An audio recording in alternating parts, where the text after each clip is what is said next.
Hello and welcome everybody to the UVU reviews coverage of the Georgia state runoff elections. We did coverage what seems like forever ago, all the way back in October, with election night for the midterms of 2022. But now we're going to be running into Georgia state runoff elections because that one was not decided.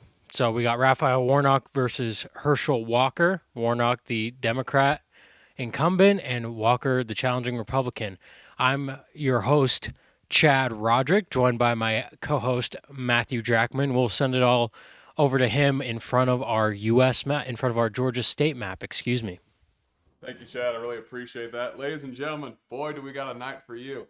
Now, it seems as though the Raphael Warnock pledge of not wanting to come in at Thanksgiving dinner came true because we have a runoff election. As you can see, no one got 50% last time. So now we're in a runoff election. Polls are going to be closing here in about 5 minutes or so, I think. And we're going to be giving you all that live coverage. The big thing that you guys need to consider at this election right now is turnout. Now, people are sort of electioned out. People are not wanting to come back and turn out to vote. And that's what's going to be critical here. Who can get more of those voters out to vote? Now, we've had a really good turnout right now in the early election. I think the last figure that I looked at was almost 1.8 million people have already voted early in that election.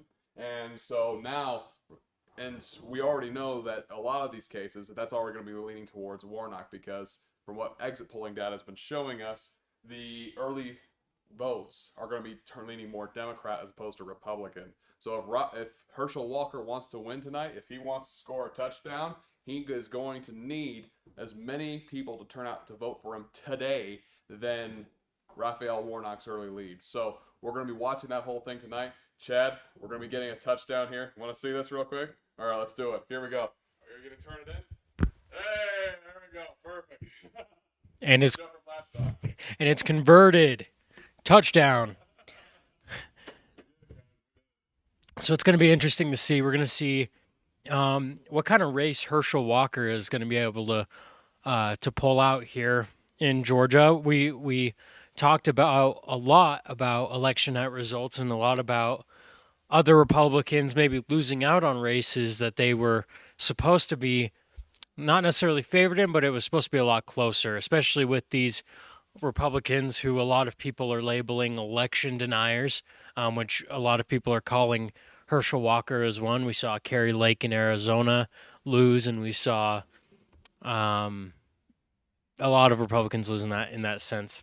So it's going to be interesting to see how Walker, now coming almost 1.5 months later, 2 months later, is going to fare against Raphael Warnock after the results of the 2022 midterms and the primaries, because it's going to be interesting to see if voters decide to turn up to support Walker even more after seeing those losses that have hit the Republican Party, or if they're going to be more standoffish and come out less in behalf of Herschel Walker. Matt? And quite frankly, Chad, you've hit that sort of right square on the head. Because if we go ahead and look here at the map over here, Fox is providing some of these figures here. So we take a look already. You guys probably already heard this news. The Senate was taken by the Democrats. With 50 Democrats are already confirmed to be inside the Senate, they've technically already taken the majority because Kamala Harris is the vice president. She will serve as the tie-breaking vote. So this Senate runoff election is really not going to change much except one crucial thing. Now, it may not seem it's important, but this one seat here, one seat majority for the Democrats, makes it a lot more comfortable. People moderates from the Democratic Party like Joe Manchin won't be able to be a veto on a lot of legislative affairs if they keep the majority in this race here today. So if they get that seat today, people like Joe Manchin, more moderate Democrats in the Senate, they'll be able to put in more legislation and be able to get it through a lot quicker. If Raphael Warnock, or excuse me, Herschel Walker takes that seat, it's going to be exactly the same 50-50 Senate. People like Joe Manchin will still have a lot of control inside the Senate. And so that's what we're really looking out for. But Chad, you hit that square on the head there. We've already seen that red wave. It was more like a red ripple. The Republicans took the House, as we already saw. As we know, the speakership is still up for grabs, considering the infighting inside the Republican Party. but with almost 221 seats confirmed for the Republicans in this race, then they've already taken the House. So all you need is 218. So we've already confirmed that we're going to have a Republican House this time around. The major crucial thing in this Senate race is going to be actually if this Senate will be a little bit more effective in terms of passing legislation. Yeah, it's going to be rather interesting to see what goes on in the state of Georgia. You've got your four big, large metropolitan areas. You've got Atlanta, Augusta, Columbus, and Savannah. Those are going to be your large metropolitan areas. As we know, metropolitan areas tend to lean more blue. So you're going to want to see Warnock get strong leads in Atlanta, Augusta, Savannah, and Columbus.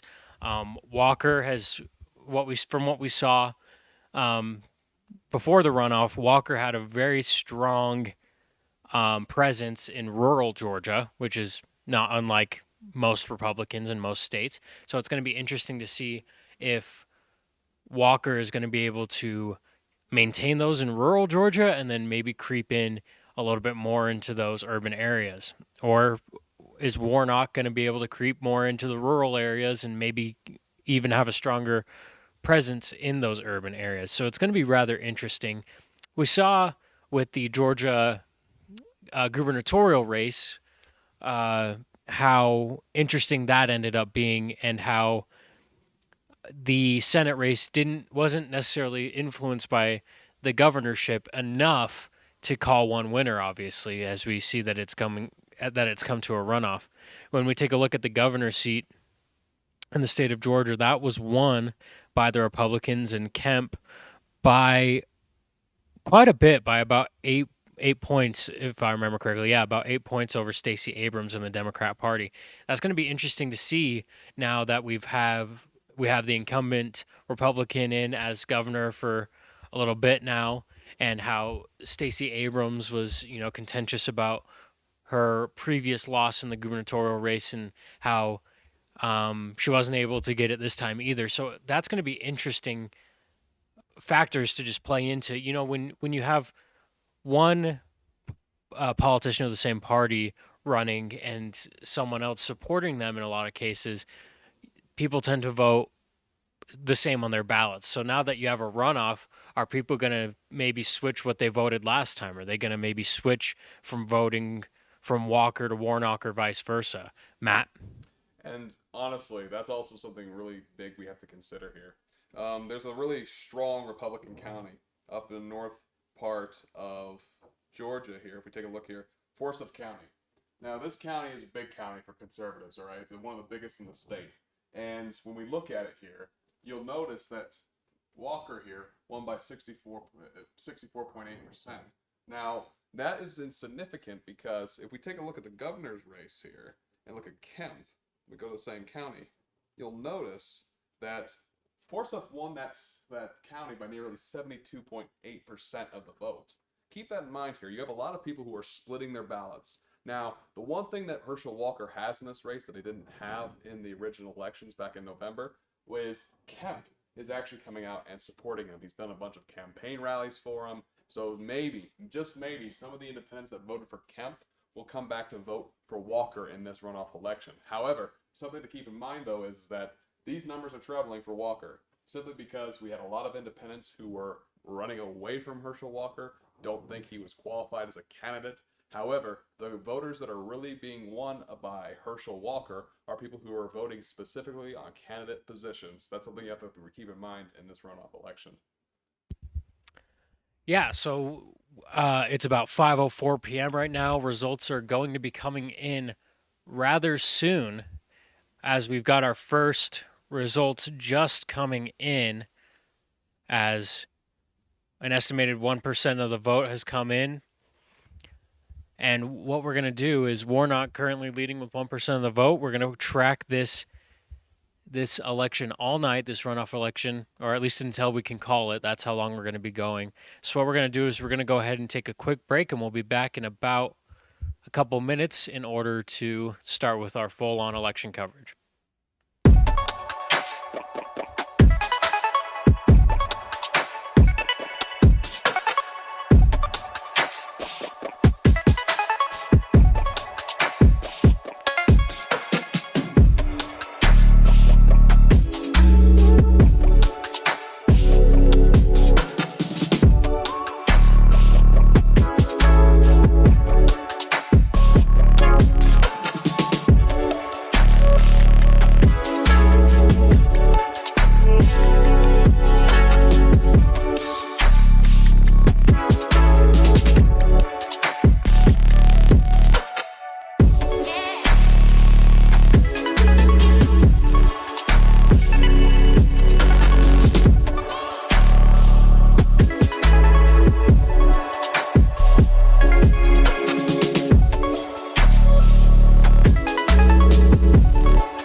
and gentlemen, welcome back to the UVU Reviews live coverage of the Georgia Senate runoff election. Ladies and gentlemen, guess what we got? We got poll results. Okay, so 8% of the vote is in. Now, that's actually really cool because it's actually coming in really quickly. Their infrastructure is already there. They were already doing this a month ago, so you're going to be seeing a lot of these votes come in a lot quicker. I almost think we might see something tonight. Don't hold me to that, though, because something might come up. However, here we got some preliminary poll results coming in right now. Now, it's going to be heavily Warnock because a lot of these votes that you're seeing right now are the votes that are being early voting. This is early votes that came in. These are mail-in ballots that have come in through and the people who voted early. So, most of these counties you'll see, like up here in Fulton County, you take a look right here. This is one of the biggest Democrat strongholds in the entire state of Georgia. This right here is Atlanta. All right, all these counties around Atlanta are going to be Democrat strongholds. If we take a look at what it looked like back the last election, you can see those areas around Atlanta are huge. Columbus, Savannah, Augusta. So when we start to see these poll numbers come in, a lot of the more urban areas are going to be sending in their votes first, just because they have the infrastructure already in place. So at the moment, as things stand at the moment, we currently have 71.7% Warnock and about 28.3% with Herschel Walker. So we'll have to see if he can get the touchdown here. We don't know exactly here. He's definitely the underdog coming into this election. Currently, Warnock's about 126,000 votes ahead. We just barely got another dump here a second ago. So it looks like Walker is starting to bridge that gap. You start to see some of these rural counties are starting to certify the results. So as those numbers come in, we're going to have to keep an eye on that simply because it's going to be easier to count those votes in rural areas just because there's a lot less of them. So if you take a look right now, Fulton County's only got 51% of their vote in. So as that comes in as well, we're going to have to keep an eye on that because a lot of these Democrat strongholds are still going to be processing votes throughout the night. So we got some big stuff over here, Chad. Honestly, I love this. You know me, this is like the Super Bowl for me, part two. So we're doing good over here. We're doing and no pun intended because of Herschel Walker. I'm just saying.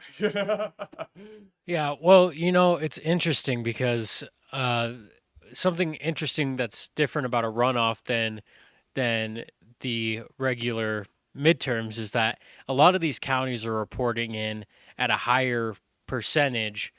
I mean, we've already got 10% reporting, and polls have only been closed for 13 minutes. So it's kind of interesting to see how a lot of these counties already have 50% or more of their votes already in. Now, keep in mind that that's usually a lot of the more bigger counties or counties that have already processed votes and have submitted them that are reporting. We've got a lot of counties that still have yet to report now with 10% of the vote.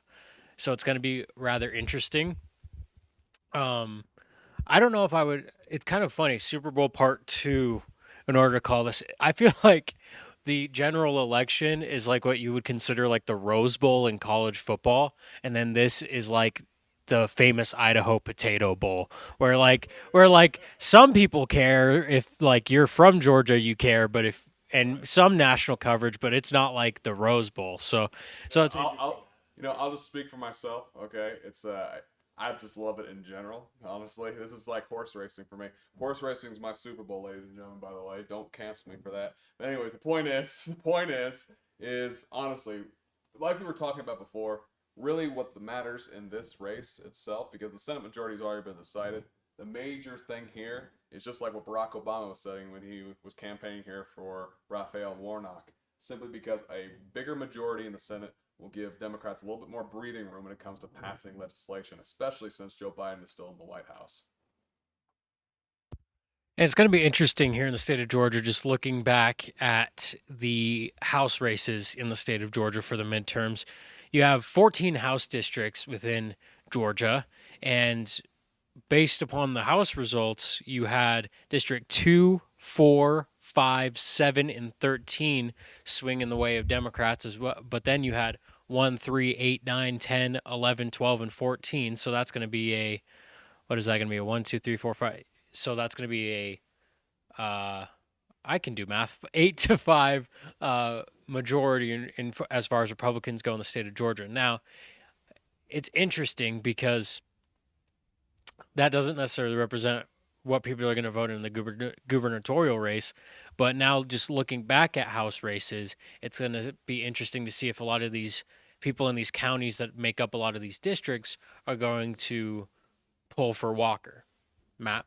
And it's interesting when you say that. Just remember, one of those congressional districts that were in Georgia actually flipped for Republicans. Republicans have won up and down the ballot when it comes to the state of Georgia. The only person who has not had luck here is Herschel Walker. Herschel Walker is having a lot of trouble in the state. Here recently, throughout the campaign, there was the abortion allegations that came out about Herschel Walker. Here, just in the runoff election, the time between the general election and this runoff, we had an allegation towards Herschel Walker that he actually wasn't living in the state, that his permanent residence was in the state of Texas. So there's a lot of these issues that are coming in with Warnock behind him as we're going into this runoff election. So the one thing that we're going to be wanting to see what will happen here is simply that turnout. Turnout is the biggest thing to determine a race. It's why you don't look at polls. It's why you don't look at any of that. You look at turnout. You look at their rallies. You look at their the candidate excitement. You look at all these things. So that is the only reason why this race is so dang close, is because there are a lot of people out there who want to vote for Herschel Walker. There are a lot of people out there who want to vote for Raphael Warnock.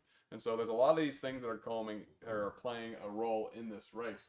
Right now, we've got 12% of the vote in, and the lead has actually increased slightly for Warnock. And that's probably because some of these counties around Atlanta, Georgia are starting to report as well. So these are Democrat strongholds. Now, keep in mind, there's still a lot of vote left to count. Don't even pay attention to this until it's about 60, 70%. That's when you start to worry whether, depending on which way you swing. So that's what we're currently looking at. Matter of fact, we just got another dump here a second ago. It just went down to 118,000 votes. So we're going like this at the moment. It's going to be interesting in Georgia and for Herschel Walker.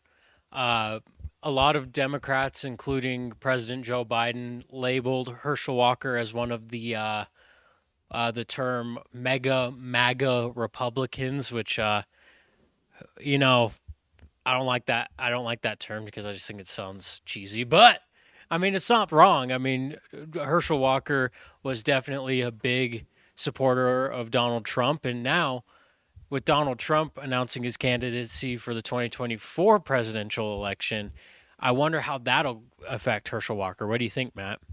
You know, it's interesting. There's been a lot of debate across the aisle about how good Trump's endorsement is worth now. There are a lot of Republicans out there who are looking at the 2018 midterms, the 2020 election, now the 22 midterms. There was no red wave in any of those elections. There's a saying out there now that Republicans are snatching defeat out of the jaws of victory, right? And that's what we're seeing here now. And the common denominator that many Republicans are pointing to are the Trump endorsements of a lot of candidates who are election deniers. However, there is a counterpoint to that some Trump Republicans will say is that establishment Republicans are trying to seize control back of the party after Trump has been defeated. Now, they don't believe that Trump has been defeated, keep that in mind. But that part of the party is starting to shrink. It's starting to shrink. There are a lot of Republicans out there who condemn Trump of these comments that he made recently about the Constitution. There are a bunch of things that are going on. So we'll have to keep that in mind as this continues on, because until 2024. But as far as Raphael Warnock and Herschel Walker is concerned, honestly, it will just have to play out tonight. Because honestly, Herschel Walker sort of tried to distance himself during this runoff election to try and make himself more of Georgia. You saw him in his rallies that were more like, okay, well, he talked about the issues of facing Georgians, not the election or anything else along those lines. So, the one thing I can point to finally is this. Republicans won up and down the ballot inside of Georgia. The one person who did not is Herschel Walker, and he had a Trump endorsement. So at this moment, we don't know what the worth is of a Trump endorsement anymore. You know, a Trump endorsement by a lot of people may be seen as almost a net negative for the Republican Party and the Republicans who had it. And with recent controversies that have come out and things like that about Donald Trump and his apparent issues with the Constitution, it's going to be interesting to see how those few days and past week or so has affected voters in this runoff election. And I personally don't think that has any help for Warnock. I don't think that that's helped Warnock at all. I think, or not Warnock, excuse me, Walker at all. I think Warnock is probably going to be almost more helped by the candidacy of Donald Trump in the 2024 election and Donald Trump's endorsement of Herschel Walker, because a lot of people do not like Donald Trump. He is one of the most uh, unlikable presidents as far as polling data shows in the past few campaigns and the past few presidencies. So it's going to be interesting to see.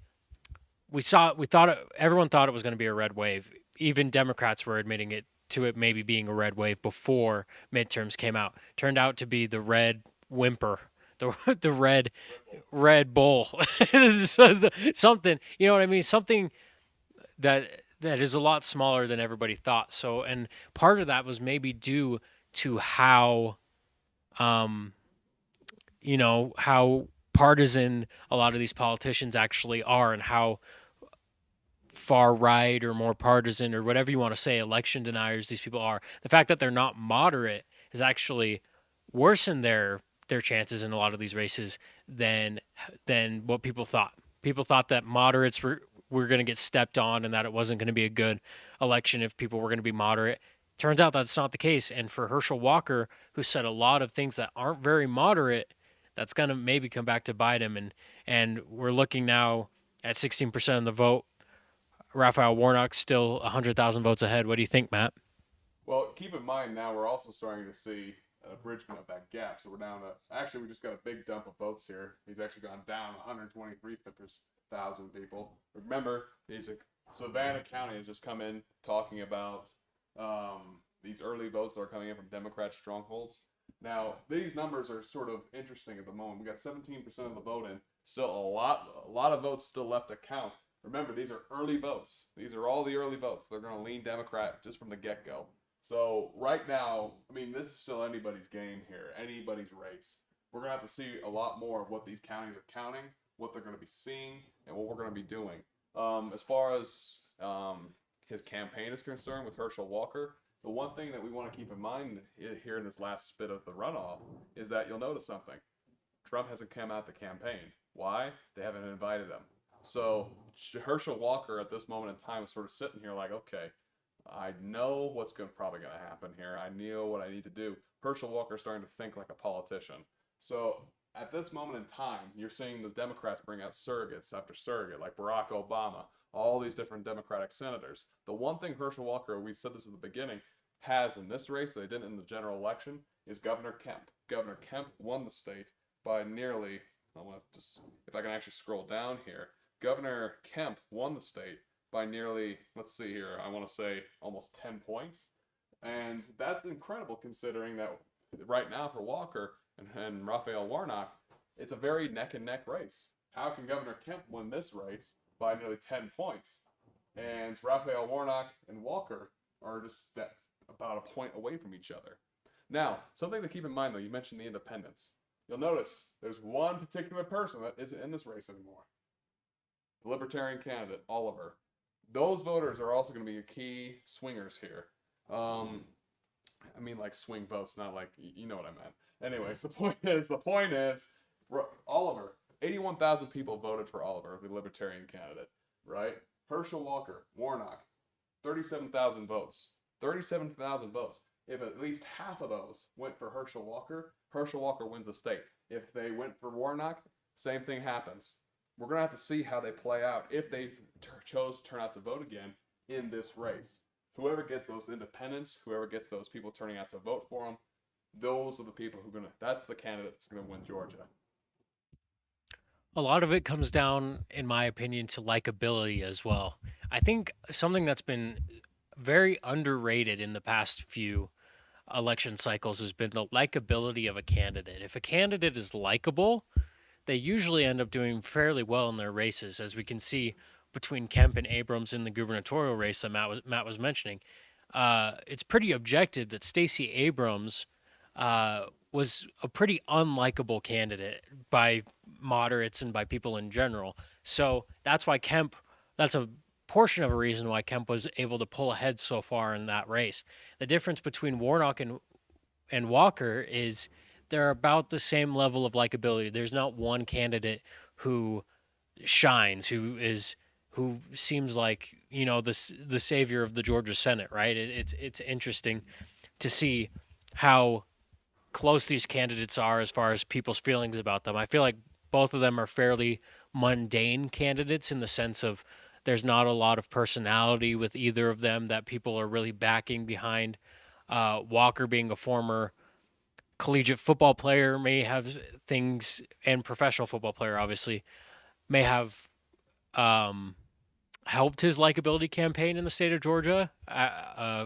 Playing for the University of Georgia and the Bulldogs over there in Athens, so that might help him out in this race. But honestly, it's kind of 50-50. Some people were saying the fact that Herschel Walker isn't a politician and the fact that he did play professional football and he is kind of this outsider has made him a little bit more likable in this race, and has been the reason that people voted for him, and that is the reason why he didn't lose the race in the first place and it has gone into a runoff.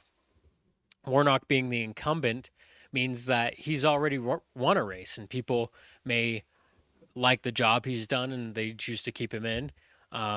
He's not as personable as some other candidates. He's not as um, you know big with the media. You have a lot of Democrat candidates who are big with the media in their specific positions in their specific places. You're talking, your AOCs and your Bernie Sanders and those type of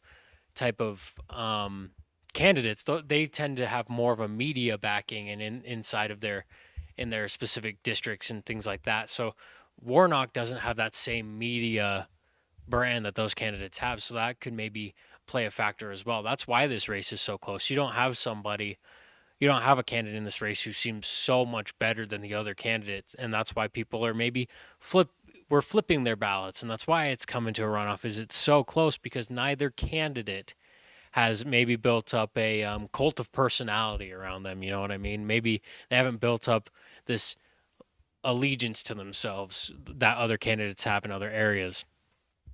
As we get further along, Matt. It's sort of interesting. I'm just looking at these results at the moment right now. You're seeing a lot of these votes come in out of Savannah, Columbus, Augusta, Atlanta. Some of the Republican strongholds near the Atlanta metro area. It's things like, if I can get it going here, CNN does not want us reporting. CNN, why would you do this to us? Why would you want to do this from us? Like Fayette, we were talking about this last stream. This right here, Fayette County, big Republican stronghold, no votes yet. Now this you're starting to see why Walker's behind by a big portion here, nearly double digits. You take a look at the northern part of the county, Fort Worth.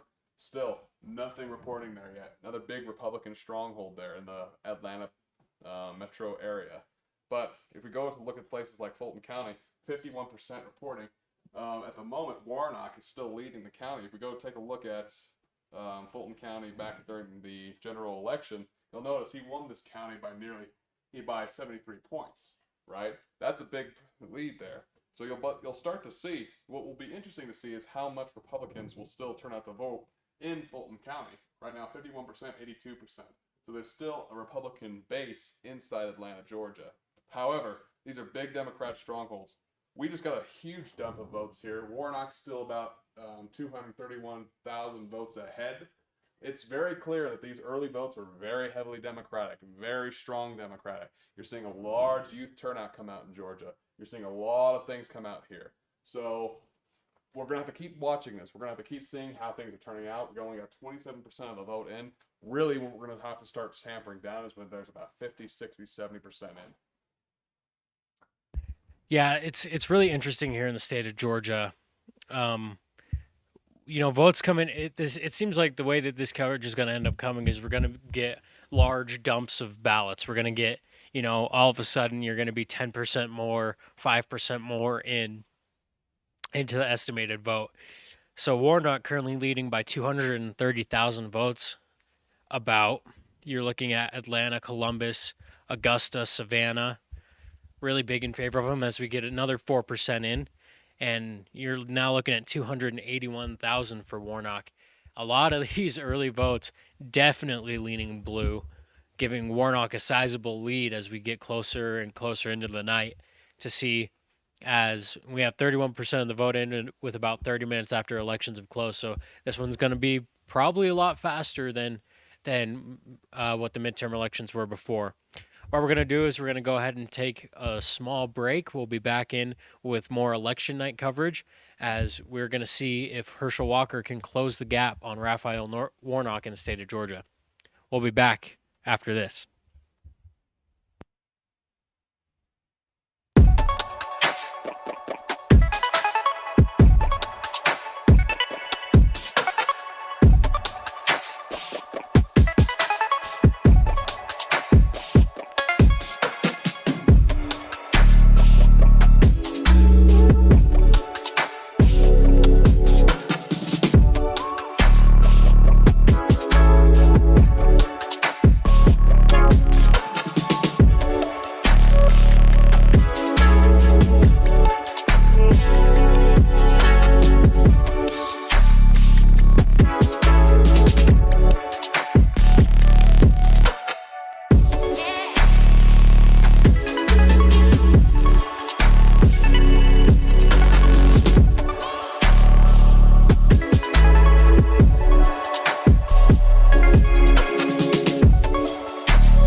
Ladies and gentlemen, welcome back to our live coverage of the Georgia Senate runoff election in Georgia. Are you excited? Are you happy? You guys know I am, honestly.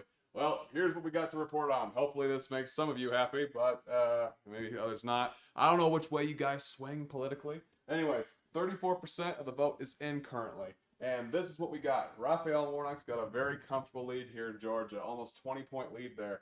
254,000 votes, still ahead of Herschel Walker. Now, don't get too scared by that if you're a Republican, because here's why. If you go ahead and look back to those two counties we're talking about, Fort Worth, still nothing's been reported yet. Nothing. No votes. No votes at all. This is a Republican stronghold here. It's one of the suburbs of Atlanta here. Big Republican stronghold there. You go over here to Fayette County. Look at this real quick. There's no votes coming out of there, just real quick. Nothing. So remember, most of these votes are coming out of Democratic controlled areas, and it's only a 20-point gap. 20 points. Remember that. This is still going to be a very close race. We can't really call it at all at this point in time, but we'll still have to wait to see who is coming in where the votes are coming from. And honestly, Chad, literally, this is some cool stuff here. Don't you agree? I definitely agree, Matt. I think it's going to be really interesting because we're already seeing Raphael Warnock lead in a few counties that he actually lost in, or well, didn't lose in, but was not the majority in during the regular midterm elections. And for example, if you look at Burke County, Warnock has a 5-point lead in Burke County with 45% of the vote. That's got a long way to go. Like, don't get me wrong, but it's interesting to see Warnock start with leads in a few of these places. Sumter County was a very contentious county in the midterm elections, and right now, with about 48% of the vote, Warnock is leading by 15%, whereas during the midterms, he only ended up winning Sumter County by about 3.5–4%. So it's going to be interesting to see the difference in this election versus the regular midterms. It's going to be rather hard to tell, but what is going to be interesting is so far this race did not go like the midterm elections went. It was close. Georgia was a close race as far as reporting went the entirety of the way through the regular midterms. You would see Warnock go up by a few thousand votes, and then it would switch to Walker, and then it was back and forth and back and forth. To see Warnock get about an 11% lead right now with 35% of the vote in is going to be really, really interesting. And it's not a good sign. Obviously, very, very far out right now. Not going to be able to even come close to calling it until we get about maybe 40 more percentage points of the way through. But it's not trend now. I won't say even come close to making a decision, but it is definitely starting to trend more Warnock as we've got the first 35% of the vote in. Matt. It's cool. We had a few folks comment here a second ago about these counties that we were talking a little bit about, because at the moment it's not trending that way simply because the votes aren't coming in from those big Republican strongholds. They're coming in from those Democratic strongholds. However, we had a guy named, I think it's Jack R., right? Sorry, I'm just getting the signal over here. Jack R. commented about Fayette and, let's see here, Fort Worth County. Now, just to give you a little context of how much these were won by back in the November election, Forsyth, Walker. Forsyth. So what? Forsyth. Forsyth. I'm really good at English, I promise. Forsyth County was won nearly by almost 32 points by Walker. 32 points. Nearly 66,000 votes just there for Warnock. If you go back to the other county over here, Fayette, we almost got freaking 30,000 votes there. He won that county by almost 3 points there. These are the big Republican strongholds here in Georgia. So if we go back to look through here, both those counties have not reported yet, especially Horseworth here. Forsyth, sorry. Did I say Horseworth? I think I did. Forsyth County. I promise I can English, ladies and gentlemen. Georgia, don't screw me over here, I promise. Anyways, Forsyth County here. We got no votes. We got from Fayette. That's Cowder. That's Spaulding. Fayette. There we go. Am I saying that right? Is it not? Fayette? Oh, Lord, that's okay. Don't worry, guys. I promise I can English. Fayette County here. Nothing yet. So we're still waiting on that front. We're still waiting for those votes to come in. This might, key word, help Warnock tremendously. Now remember, we still only got 35% of the vote in. A lot of these rural counties are still yet to certify the results. We're still waiting on for a large base of Republican votes there. But you'll notice Warnock is gaining about 9 points. He's only about 9 points behind here, 97,000 votes behind Raphael Warnock. But keep in mind, Warnock won, technically speaking. If there was no Georgia runoff election, Warnock would have won the seat by 37,000 votes. It's going to take a lot of turnout to help Warnock, or Walker, get over the line. Well, Herschel Walker might have one advantage. As a professional football player, I mean, the dude, 2,000 rushing yards, man. I don't know, 8,000 rushing yards as a career, 187 games, 61 touchdowns. I mean, if you're a football fan, you better be rooting for Herschel Walker. But yeah, this isn't football. This is politics, and politics is going to be very different from football. I think is what Herschel Walker is finding out. It's going to be interesting in a state like Georgia to see how far ahead Warnock is. I mean, 100,000 votes could shift. It's not even close to conceivable that it couldn't. But what's interesting is that Herschel Walker is going to. Things aren't in favor coming into this runoff election with the way a lot of his fellow Republican candidates fared in their elections. People have kind of come off of the Herschel Walker train, and so it's going to be really interesting to see what Herschel Walker has done in these past coming up into the midterm elections with his campaigns and the support of Governor Kemp for Herschel Walker, to see if that's going to be enough to push him over the edge against Raphael Warnock, Matt. Just to briefly mention Herschel Walker's football career, his home university here inside of Clark County. Let's just take a look how that turned out last time in the November election.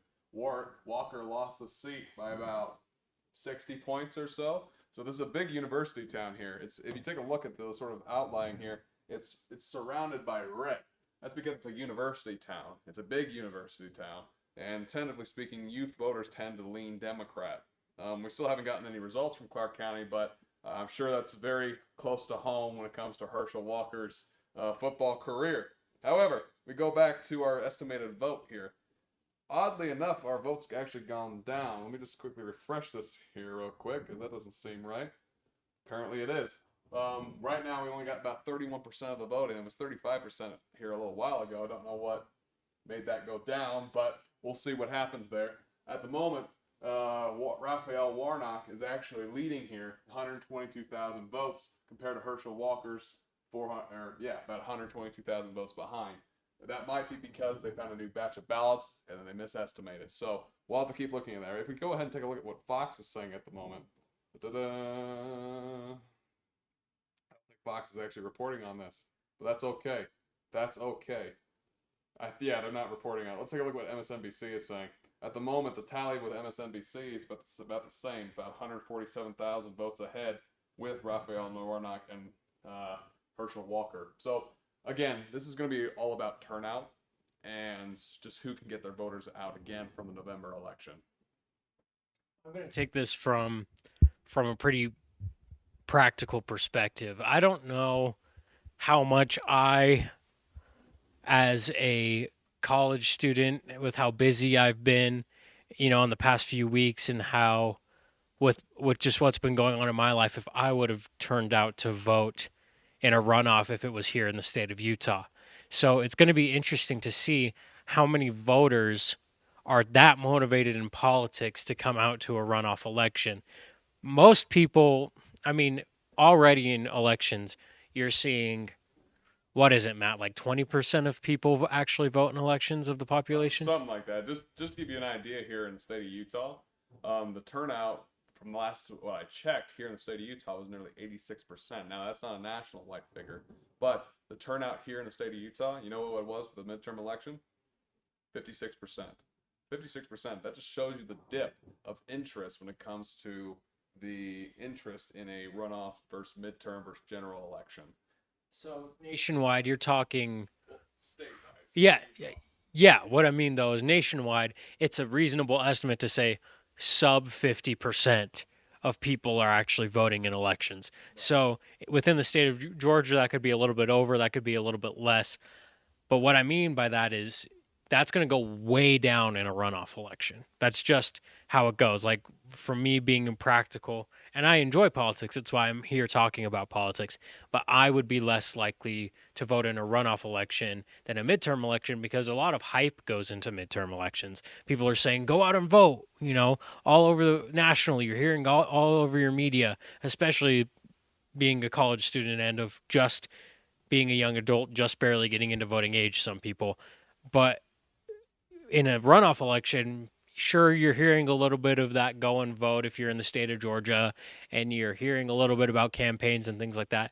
But in your mind, midterms already happened and it doesn't really come across. You're focusing, if you're a college student, you're focusing on finals, you're focusing on work, you're focusing on your kids. If you have kids, you're focusing on things that are not politics because political season is something that is seasonal, right? So that's why Raphael Warnock was talking about not wanting to be in the homes of Georgians during Thanksgiving because he knows, as well as Herschel Walker knows, as well as we know, not as many people are showing up for midterm or for runoff elections after midterms. Matt. And honestly, even in the state of Georgia, you're starting to see a thing called election fatigue.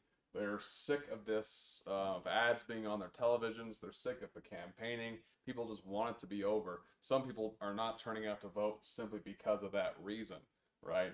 But if we go to the exit polling data that we had from the Georgia runoff election, or the Georgia election from November, you see a lot of these voters who are turning out again are people who really care about following issues. One, the economy. Two, you have a lot of people coming out for immigration. But most of all, people in the state of Georgia are worried about the state of the democracy. Now, you can guess which voters are voting for which people. A lot of people who thought immigration was a big issue are turning out to vote for Herschel Walker. People who thought the economy was a big issue, surprisingly, smaller margin, but people are still turning out in favor of Herschel Walker. However, people who are concerned about democracy, right? Democracy, most people were turning out for Raphael Warnock. So these are the things you have to be considering here. What is going to be the issue that brings more voters out to turn out to vote? Is it immigration? Is it the economy? Is it the state of the democracy? Whichever one. Again, we've been saying it all night. Turnout is what really is going to decide the runoff election here in Georgia. And that's going to be a key factor. You're talking about not only demographics of people, but why people are coming out to vote. Some people thought that it was going to be a red wave because people thought things like crime and immigration and those type of policies and those type of topics were going to be voted on more heavily. It turns out those type of topics were not voted on as heavily as people were polling before the midterm elections. And then you have topics that are also fairly contentious, like the state of the democracy and things like abortion, which people thought were going to be less likely for people to vote on. They thought that those were not as relevant topics when it turns out they were actually way more relevant than people had thought, and that's why that wave ended up turning into a puddle, the red puddle. So it's going to be interesting here in the state of Georgia how people saw what other people were voting for. Runoff elections are way different because you can switch your opinion. You can switch everything about what you were talking about in that few weeks span. And that's what's going to be interesting here in the state of Georgia, Matt. Now, we got some voting results that are actually really important to look at. Fayette County, 50% of the vote in. Warnock is actually leading the county by about 19 points. Keep that in mind. That's huge. That's some big time stuff. Remember, we start to look at voter turnout as soon as it gets to vote 50%. This county right now is being led by 19 points by Raphael Warnock.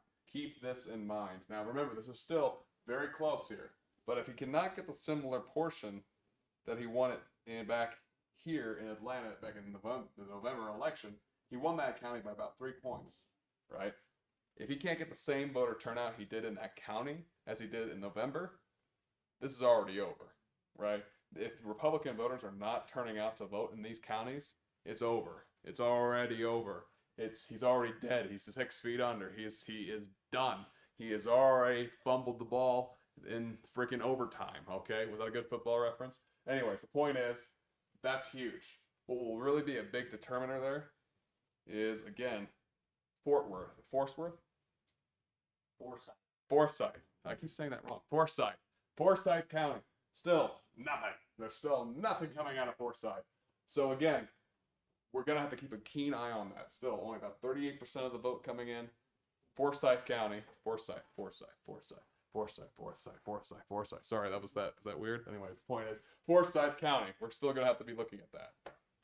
Yeah, it's going to be interesting to see how these key counties are shaking up. For those of you who may have joined in more recently to the live stream, we're here in the state of Utah talking about the Georgia Senate runoff, and it may be interesting to see why are we talking so much about a state that's all the way on the East Coast and on the other side of the United States. Well, it's important nationally, obviously, as this is a national Senate race for the United States Senate position. So it's going to be interesting to see how this shakes up, and it is important to the people of the state of Utah and to us here at the UVU Review because it matters where the state of national politics are at. Is it going to be a majority for one party inside the Senate, or is it going to be kind of that 50-50 split?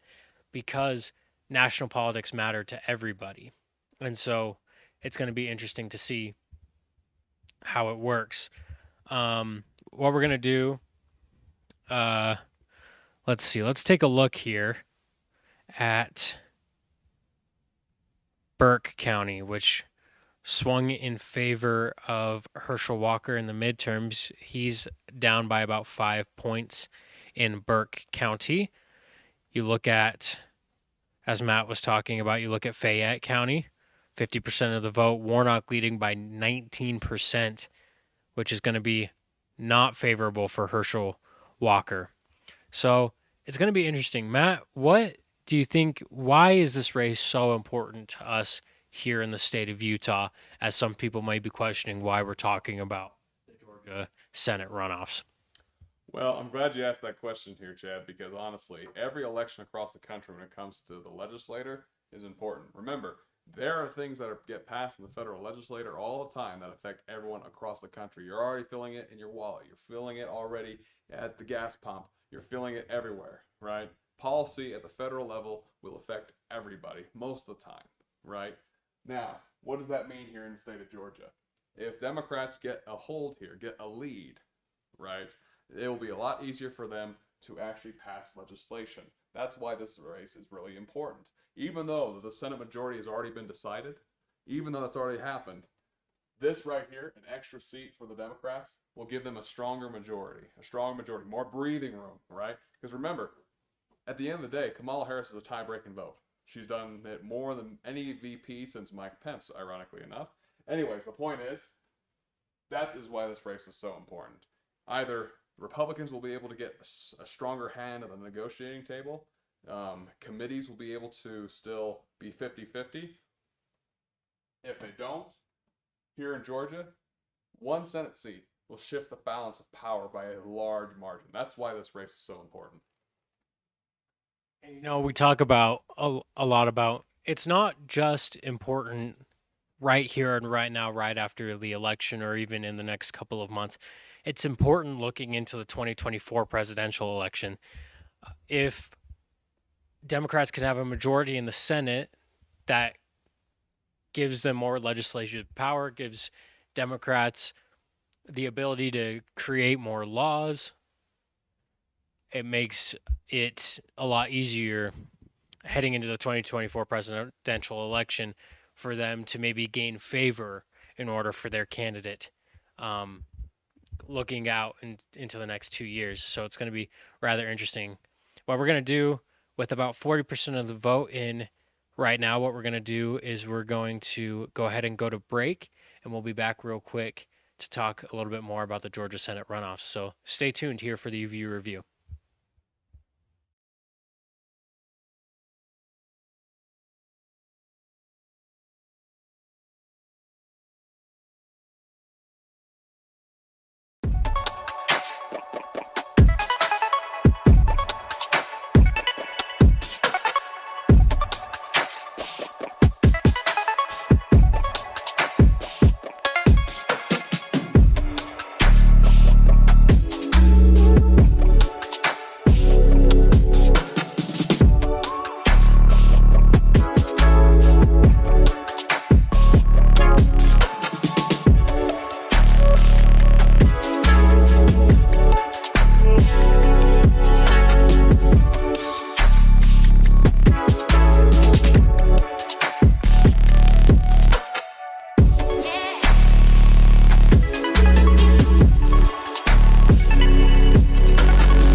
Welcome back, ladies and gentlemen. Holy cow, we got the Senate runoff election here in Georgia.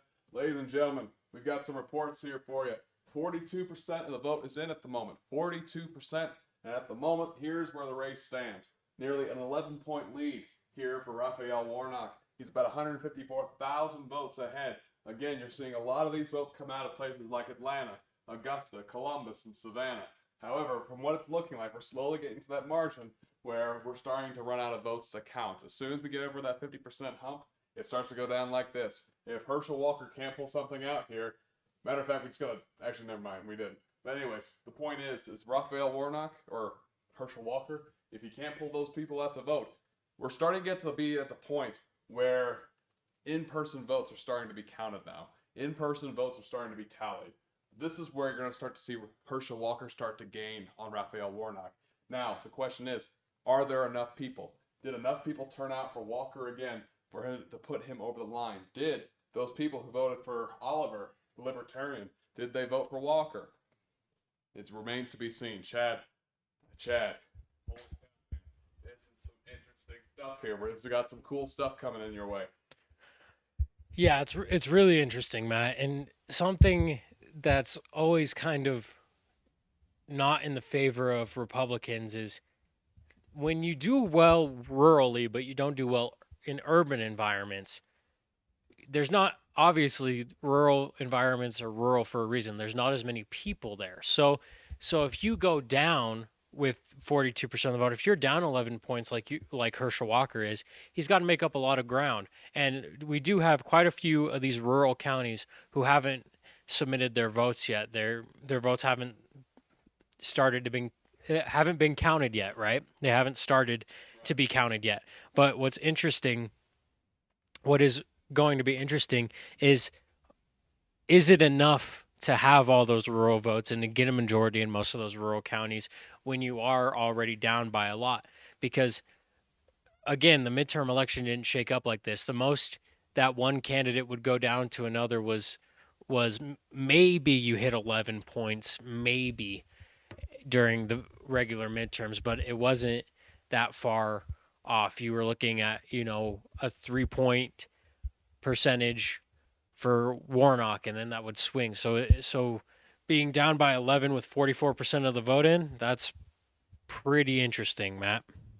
And if I can, just for a second, I was just taking a chance here to look at some of the exit polling data that we're getting here. Let's take a look at this just real quick. Now, why is polling data important? Polling data is actually showing what demographics of people are voting for what. So if I could just draw your attention here, these are the different age brackets. Now, keep in mind, these are from the November runoff, the November election, the November general election. I want you to pay attention, close attention to the age brackets that Warnock are winning and what Walker is winning. You notice Warnock wins among young people, no surprise there. 25 to about 39-year-olds, winning in both categories. Even moving up all the way to 40 to 49-year-olds, he's still winning by almost a double-digit lead there. The only people that what appears to be Walker is winning among are older Americans, the baby boomer sort of generation there. Now we'll go down to marital status here. Walker here wins among married couples, but not by that much. Not married people going for Warnock. Now if we go back to the condition of the American economy, people who think that the nation's economy was good, 22% of people have said that. 91% going for Warnock. You can start to see where these issues are coming in. Most of the people thought the economy was poor or not so good. But still, even as not so good, Warnock is leading among those voters. If people said that they thought the economy was poor, 89% for Walker. The economy is a big issue for Herschel Walker. However, this right here, this is important. This is incredibly important, especially for this runoff election. Let me tell you what. Party ID. And why is that important?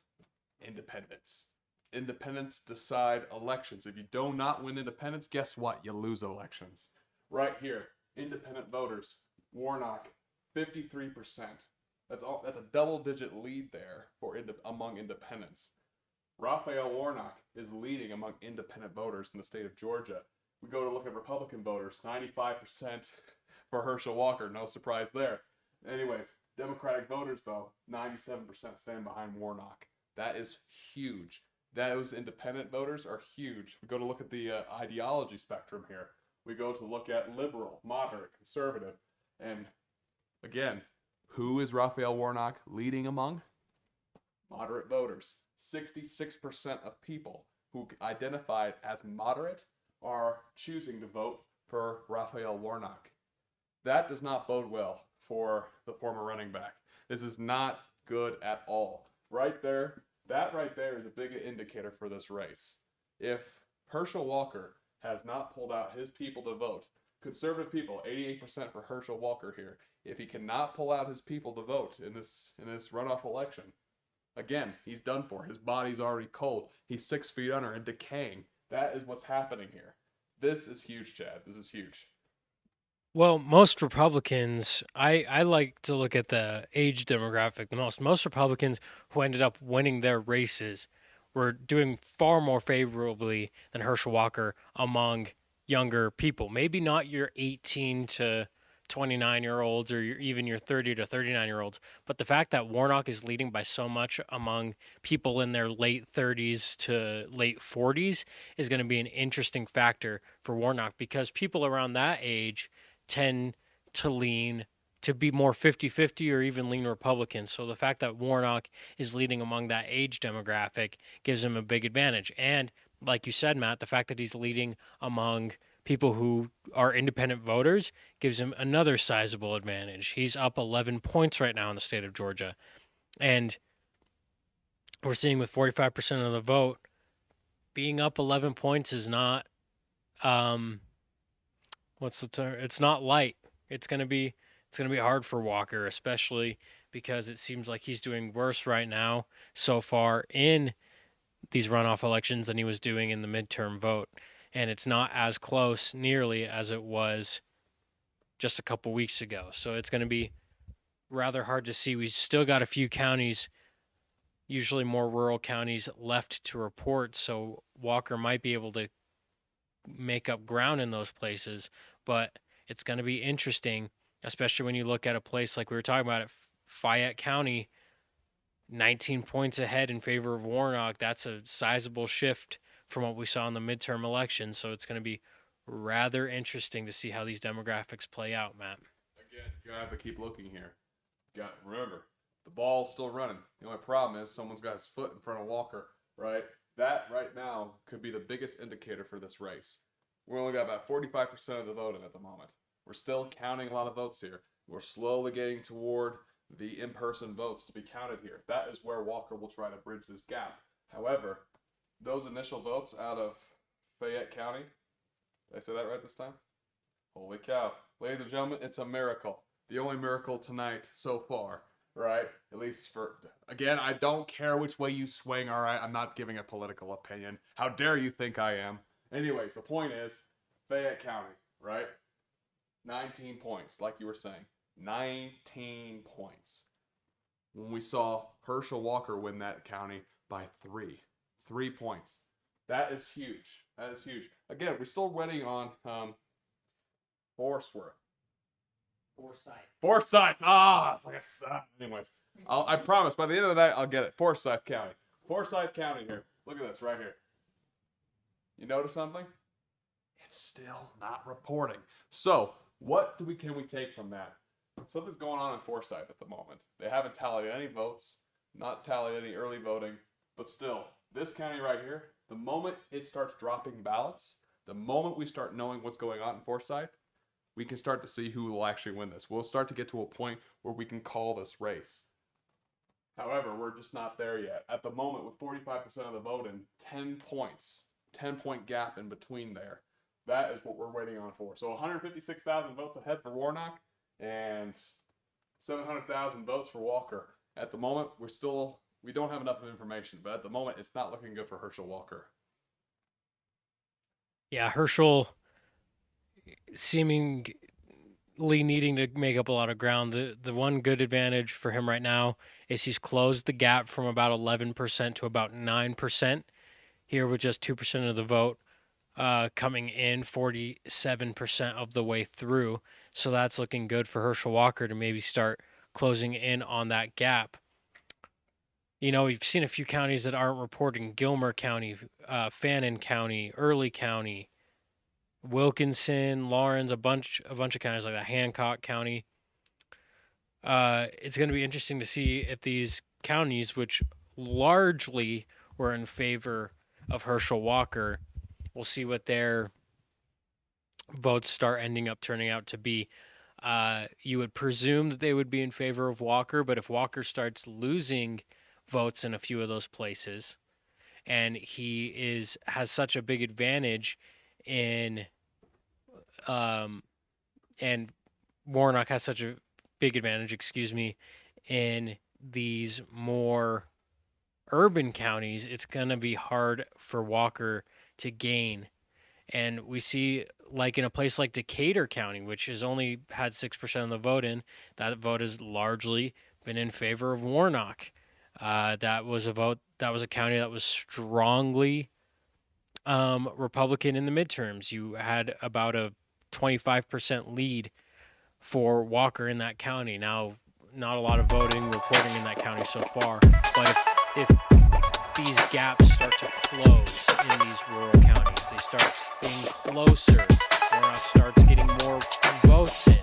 Republicans aren't coming out as much as they would have in the midterms. That's not going to be favorable for Walker, as we just get a little bit more votes coming in, and Walker's starting to close that gap a little bit. We're looking at about 7% now. So looking more favorable for Walker every couple minutes that pass by. It's going to be interesting. We're at 48% of the vote here, Matt, and about a 7% lead for Warnock. How do you feel? You know, honestly, it's really interesting at the moment. Now, if we go back and take a look, something I wanted to take a look at just real quickly is, I mean, I've got another great county name here that I'm probably going to butcher. Spalding County, right over here, Spalding County. I want you to take a look for a little quick to see how big the margin is here. 17 points. 17 points Herschel Walker won this county back in the November runoff election. But if you take a look right now, with 40% of the vote in, Warnock is leading this county, right, by about a point. But still, with 40% of the vote in from that county, that is interesting to take a look at. And we're still looking at Fayette County, 48% of the vote coming in. Warnock is leading the county by 19 points. 19 points, ladies and gentlemen. Again, remember, we're still looking at, one of our viewers asked a little bit about concurrent, or how much we have for in-person voting. We still don't know that number yet, but we're still watching it. However, as voting starts to slow down, right, in-person voting will take a little longer to count, right? So that's what we're waiting on here.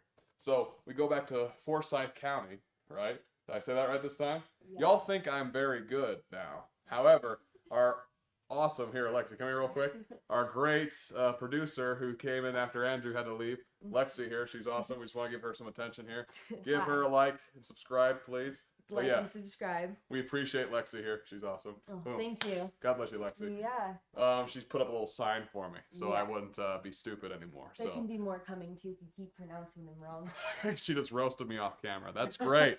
Thank you, Lexi. God bless you. Anyways, going back to Forsyth County real quick. Let's take a look here. Forsyth County. Still nothing. We got nothing coming out of Forsyth, and we've still got about 45% of the vote tallied inside of Georgia.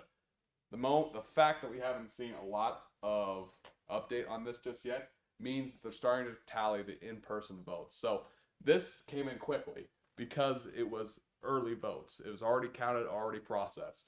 Now we're starting to get to all the in-person votes. So these are going to take a little longer to count. And if we know anything about the state of Georgia, it's going to probably take, like what do you think, Matt, like a week to count? Well, that's actually a very interesting point to talk about. I mean, we saw back in 2020 when they weren't as used to the amount of in-person or mail-in votes. It took forever. It took almost a week just to call the race in the state of Georgia. They got a little bit better at it in 2020 or 2022, as we've seen. However, we're still waiting on, they're still trying to perfect the system. The good news is the reason that all these votes are coming in very quickly is because the infrastructure is already there. They had an election a month ago. So these votes are starting to get processed a lot quicker. We might, keyword might, be able to see a winner in Georgia by the end of the night. Yeah, hopefully we see one a lot sooner than throughout the midterms, because most people don't like, this is just polling data, most people don't like to wait a week to see who is elected in their state. So the better, and that's a big reason why we see people denying elections or thinking that elections are fraudulent is because it's taking so long for some states to count their votes. So as some states have a better infrastructure in place to count them faster, you start kind of dispelling that sentiment of denial or of rigging or things like that, because a lot of people in the United States don't like taking a week to find out who gets elected within their state. So it's going to be interesting. Um, as we see, Fayette County, I don't know where Matt got the extra syllable from, calling it Fayette County. Don't know where he got that from. Where we, I don't. Will not take any responsibility. Okay, but no. well, it's how it goes. Uh, Fayette. Sorry, Fayette County up 19% still in favor of Warnock as we hit about 50% of the vote, 50% of the way, 50% of the way through the vote. Excuse me. However, Walker about 5%, closing in at about 5%, and about, oh my goodness, sorry, I can't speak for a second. At about a 5% deficit to Warnock right now. So Warnock leading 52 to 47% with 50% of the estimated vote in. And that's gap is closing because you're starting to see a few of these rural counties start reporting in favor of Herschel Walker. So it's going to be a closer race, especially as we now start counting in-person votes. We'll see Walker probably close that gap. It's going to be interesting, though, to see if he can close enough of a gap after taking such big losses at the start of this vote tallying in some of the counties that he actually won in, or that were closer of a race than people had thought. Your big cities, Augusta, Atlanta, Savannah, Columbus, they're all going to run in favor of Warnock. Walker needs to try and close out in those places, but the problem is he's probably not going to be closing out much. So he needs to make sure he has a firm lead among his constituents and among the people who voted for him in the last midterm election. If you start seeing some of these rural counties flip, or even just have a closer sentiment towards Warnock, you're gonna start seeing Walker not be as close as he was in the midterm elections. That's just kind of how it goes. You're looking at about, in the state of Georgia, you're looking at about roughly 4 million votes throughout the state of Georgia that were counted in the midterms. Right now, we're looking at about 1.7 million counted. So just by a pure figures number, you're looking at maybe about a million less votes in the state of Georgia, or about 900,000 in the state of Georgia, that are going to be projected to not be in this midterm election. So what do you think, Matt? Ladies and gentlemen, it's about to get interesting. We have results from Forsyth County. Yes, I did look at the sign. Anyways, Forsyth County. Okay, let's take a look here. 53% of the vote. It's just what we thought it'd be. Big Republican turnout here. And as a matter of fact, we go take a look back at what it was back in the November election. We go take a look. That's Hall County. That's Gimmick County. That's Forsyth County. There we go. 66,000 votes could potentially be in this county for Herschel Walker. If we go ahead and take a look at what the early results are showing us, 53% of the vote in, 31,000 votes have come in for Herschel Walker inside of Forsyth County. 64%. He's currently winning the county by roughly 30 points. So that's what we're seeing right now, and he's starting to bridge that gap. See, these Republican strongholds are starting to release their vote counts, and so we'll have to keep watching that. However, still, he's about 100,000 votes behind. That's still a pretty comfortable lead for Raphael Warnock. Still, plenty of votes left to count. 51% of the vote is counted at the moment. We're still waiting on 49% of the vote to come in. So we're still waiting out there. We're still trying to figure out what's going on there. However, the one saving grace for Herschel Walker at the moment is some of these Republican strongholds are starting to come out. And if we go ahead and look back at Fayette, am I saying that right? Fayette County. Look at this right here. Fayette. There we go. That's better. Fayette County. There we go. See, I'm getting better, ladies and gentlemen. I'm getting better. Fayette County. Herschel Walker is still not bridging the gap there. It's about 48% reporting, 19 points behind. So at the moment, Forsyth County is the only saving grace for Herschel Walker. At the moment, he's trailing Warnock by about 5 points or so. So we're going to have to see how he bridges that gap. Remember, in-person voting is going to be favoring Republicans. So is there enough in-person votes to help Walker make it over the line? We'll just have to wait and see.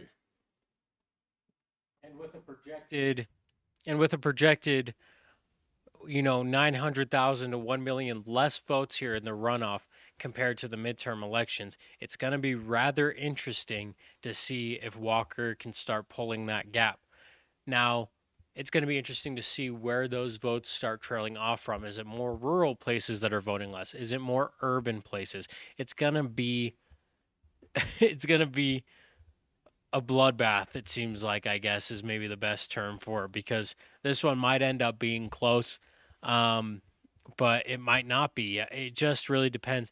It's so interesting to see a runoff because we already saw election results. That's what's so interesting about a runoff is it going to change enough for one candidate to get a sizable lead over another? It's so hard. I don't know about you, Matt. I personally hate runoff elections. I think that they suck. I'm glad that we haven't had one in the state of Utah because I just think like don't like going back and revisiting it because I just want to see a winner. Well, Chad, you gotta understand. I mean, here's the thing. I think we can have our cake and eat it too here. I'm just saying. At this point, I feel like we're just getting double the fun. All right. Anyways, that might just be me. However, the reason why Georgia has this kind of system to begin with is because they have a law saying that if no one attains 50%, a majority of the state inside of their election, they will go to a runoff election. That is what happened. If we take a look back at the November all results here, Oliver, which was considered by many to be a spoiler candidate. Now, you libertarians out there, that's nothing against you. That's not meant to be critical or offending. That is just how it's perceived. That's what we're taking on. Remember, it's because of Oliver right there and people not voting. See, libertarians. See, I'm giving it out there. Anyways, the point is, right here, the reason that's sort of considered to be a spoiling candidate there is because it didn't get anyone over the 50% margin here, right? Or detracted votes. Libertarians, technically speaking, are going left and right. So really, you can't say they detracted from any candidate. But in terms of getting over that 50% hump, right? That's why the state went into a runoff election to begin with. Now, at this point, there's no runoff. There's no libertarian. There's just the top two candidates, which was from the Republicans and the Democratic Party.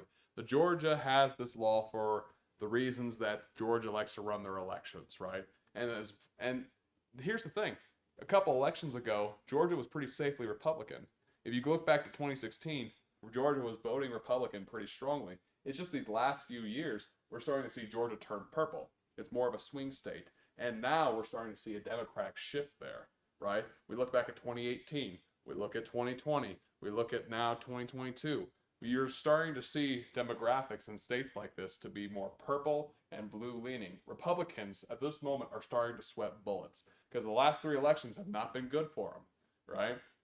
At this point, the Republican Party is trying to figure out, okay, what is it we're doing wrong? How can we make sure our party is not a minority party and how we can be more appealing in the future? And at the moment, the Democrats are sort of riding a wave here. They're seeing a lot of success. And at the moment, you'll have to see how that plans out in the 2024 elections. And just briefly, we're getting 53% of the vote in at the moment, and seems like Walker is gaining at the moment. Warnock is only about 75,000 votes ahead inside the state of Georgia. But still, we're still waiting on votes coming in from Fayette County. See? I told you guys I'd get better, I promise. Anyways, Fayette County, we're looking at here, 48%. We haven't seen any more votes come in from Fayette County yet. But if Walker doesn't bridge the gap there is, again, remember, if he does not bridge the gap there and get the same margins as he did back in the November election, it's done. It's over with. So, Chad, that's why I like these kind of elections, all right? At the end of the day, it's still a close race at the end of the day, and there's still a lot of importance in races like this because just because the Democrats have already taken control, it's only 50-50 if Herschel Walker wins. 50-50. One Senate seat is enough to shift the balance of power tremendously. At the moment, Joe Manchin at the moment holds all the power because he's a moderate, right? There are moderate Democrats who won't vote for the progressive wing of the party's platform. And so at the moment, one more progressive in that seat, like Raphael Warnock, that shifts the power dynamic immensely inside the Senate. That's why elections like this matter. Raphael Warnock currently leading Herschel Walker by about 4%, as we see that changing from about 11% just a few minutes ago, or about a half hour ago. Something interesting. I differ in opinion from Matt. I think that the only reason that states pass laws like this when it comes to elections is so that they can have more publicity. Iowa has done it with their elections. Nobody would care about the state of Iowa. I'm sorry if they didn't do that with their caucuses. I'm sorry. I'm just saying. Okay, so let's see here. You've insulted, I think, not only one state, two states, but three states so far. I think in the last broadcast you called Ohio hell at one point. So yeah, I don't know, man. I don't know. I'm just saying, watch it. I'm just saying, watch it. Well, if anybody has anything, if any of our viewers are from Ohio, I don't take that statement back, and I'm sorry about it. No, I'm not sorry, actually. I think that Ohio, the only thing good about Ohio is Cedar Point roller coaster park, and yeah, that's about it. And then Cleveland's just terrible. I follow the Joakim Noah response about saying, like, why would I want to go to Cleveland? I've never heard of anybody saying I want to go to Cleveland on vacation. Like, come on, Ohio. And you're not even electing anybody. You're not even electing anybody right now. So Ohio, you know what? I don't care. Jake Paul is from Ohio.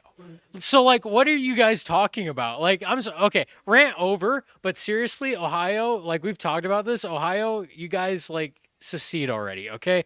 And we're talking about Georgia right now, and I'm gonna get on my soapbox and crap on Georgia too, because the only reason we're talking about Georgia right now is because they make a stupid law on runoff elections that nobody else is like, yeah, you need to have 50% of the vote. No, everybody's just fine with it. Everybody's like, hey, you get 49.5% of the vote, you're good. Georgia's like, no, we're gonna make a runoff election that nobody is. We're only gonna do it so that in the 1960s we can say, hey, we're gonna get more publicity to the state of Georgia. So you know what? The only thing good about Georgia is you got peaches and you got football. End of the rant. Ladies and gentlemen, I wish to inform you that when Chad runs for president in 2055, both the states of Ohio and Georgia will probably be swing states at that point, and these comments will come back to haunt him. But if we go back to our election results over here just real quick, honestly, but since I will be also running in that time period, Georgia, I love you. God bless you. You're awesome. And I don't think anything Chad just said is true. In Ohio, I know that Jake and Logan Paul came from your state, but I won't hold that against you. Anyways, the point is right now, Walker is gaining in the state of Georgia. Look at this right now. 48.4% for Walker, 51.6% for Raphael Warnock. He's ahead by about 60,000 votes. Now, keep in mind, we had 1.8 million people vote early in the state of Georgia. 1.8 million. At the moment, you have about almost 2 million people voting here. So we're starting to get all those in-person votes starting to be tallied. Now, people voted about 2 million, about 500,000 people voted in the November general election. So we're going to start to see that. 54%, though, is still estimated to be the vote that's been counted at the moment. So it may come to a point where people have actually went across that gap, went across that, I've actually gained votes as opposed to a better turnout as opposed to previously. People may think that this race is even more important now because now we're shifting the balance of power. But again, we actually got even more of the vote in 56,000 votes now for Raphael Warnock being ahead. So that's actually, again, what did we say? In-person votes are going to lean Republican. So at this point, we're starting to see Raphael Warnock start to tread with Herschel Walker straight on his heels. So we're starting to see a gain for Herschel Walker. He's running up the 50-yard line here, right? He's moving slowly but surely. But the question is, will it be enough? Will it be enough to overtake Raphael Warnock? You have to remember, back in the November election, technically speaking, if there was no runoff law, Chad, Anyways, the point is, if there was no runoff law in Georgia, Warnock would have won that race by about 37,000 votes.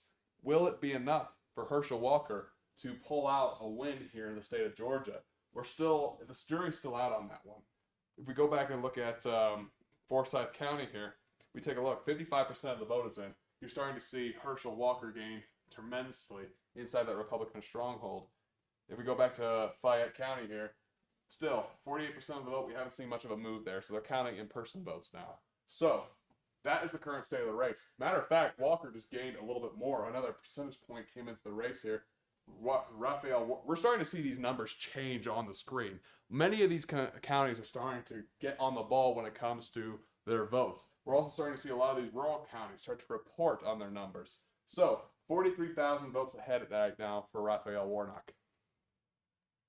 Yeah, and Justin, I'm getting a report that, I gotta say my opinions do not reflect those of the UVU review, neither do Matt's. They're our own opinions. So I apologize to the state of Ohio and to the state of Georgia. Those are my opinions of you and not the expressed opinions of the newspaper. But we are starting to see about a 2% gap now for Herschel Walker in the state of Georgia. So far from what we were saying. It was looking like early on that it was going to be a Warnock landslide.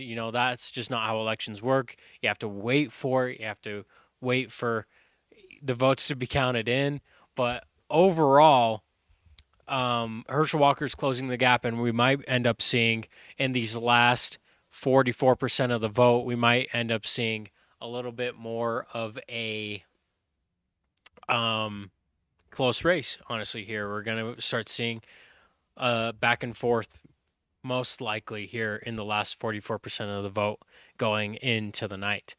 What we're going to do is we're going to go ahead and we're going to take a quick break, and then we're going to come back and we're going to get right into this super close election race that has just developed within the state of Georgia. So you're watching the UVU review. We'll be right back. Stay tuned.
Ladies and gentlemen, welcome back to the live election coverage of the UVU Review. Have you been enjoying it? I hope you have, because we're working hard over here. God bless you guys. I just want to take a quick second and say thank you for tuning in.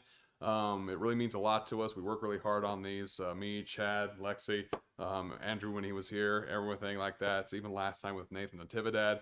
We really appreciate you guys tuning in. It really means a lot to us. So please, if you give a chance, if you like our coverage, leave us a like, get us a like, leave a subscription, and maybe even leave a comment. So thank you folks so much. Let's get back to election results, shall we? Guess what? A lot of things happened while we were away. Look at this right here. 57% of the votes in.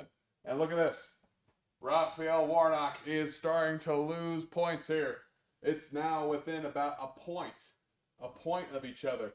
Right now, Raphael Warnock just barely went above the 1 million vote margin here. However, he's only leading by about 29,000 votes.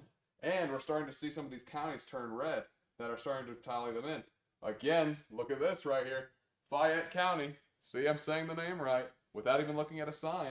The point is, 66% of the votes in, however, here. And we have a gain by Walker here. These Republican strongholds are starting to tally their votes.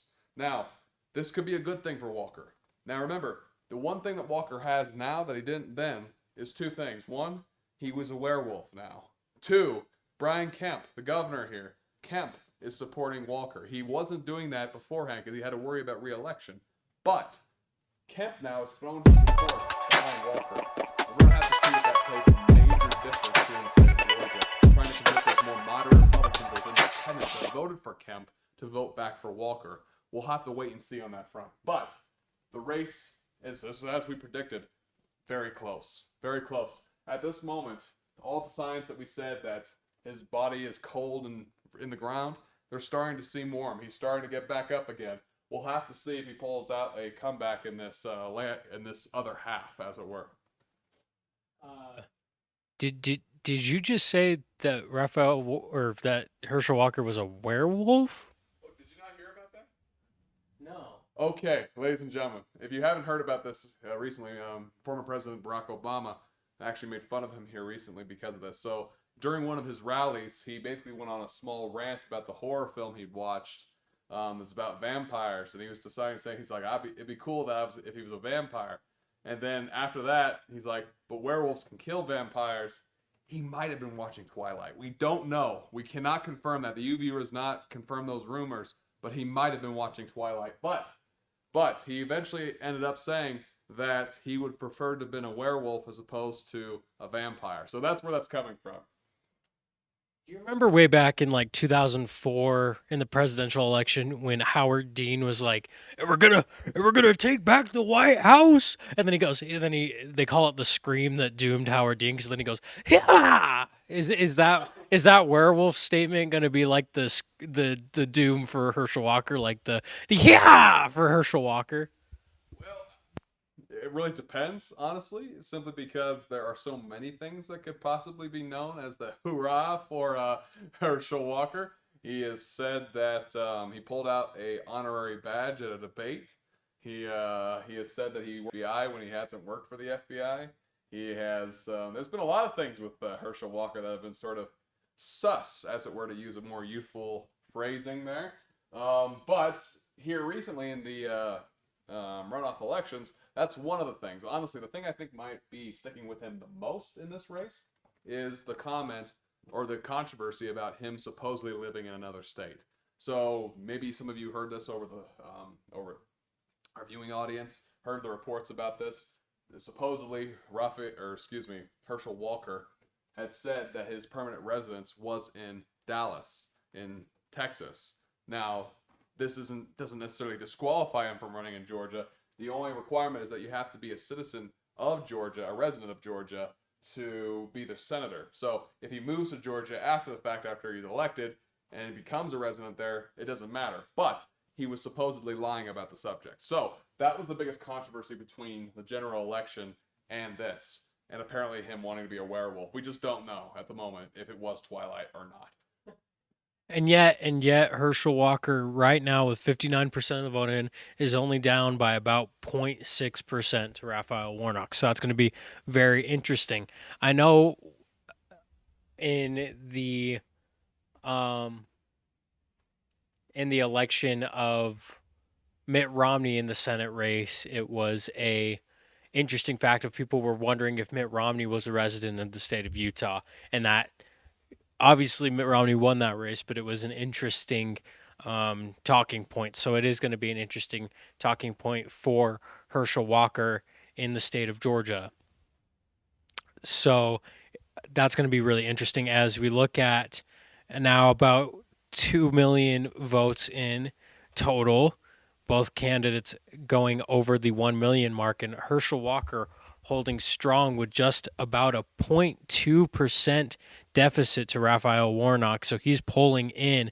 Warnock not getting as many votes, now only ahead by 4,000. Warnock, as we see these in-person votes coming in. And, we'll cut to Matthew because Herschel Walker just took the lead. Big stuff here. Now, this still, we got 40% of the vote in, and we're going to see a lot of Democrat votes come out to still here. But now, since Herschel Walker has crossed the line, he has crossed over that margin there. Now it's all about how big of a margin, how big of a cushion he is going to have when it comes to keeping that lead. So Herschel Walker has just crossed the line here. He's about 4 points ahead, or 0.4 points ahead when it comes to the coverage here. So look at that right there. 9,000 votes ahead, 10,000 almost. So now it's a question of, okay, can he keep the lead? Can he keep that? What you'll probably see here is that he'll build that lead up as more of these urban or suburban counties and rural counties publish the results. And some of these Republican, see, there you go, 17,000 right there.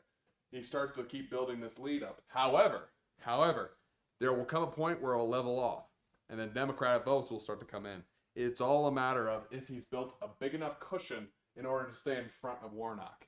Now, at this point, the Warnock team might be start to worry a little bit here. Again, this is going to be a very close race. Has Herschel Walker pulled enough people out to vote to come and see this? Now you see a point lead here. Walker is starting to gain in the state of Georgia, 61%.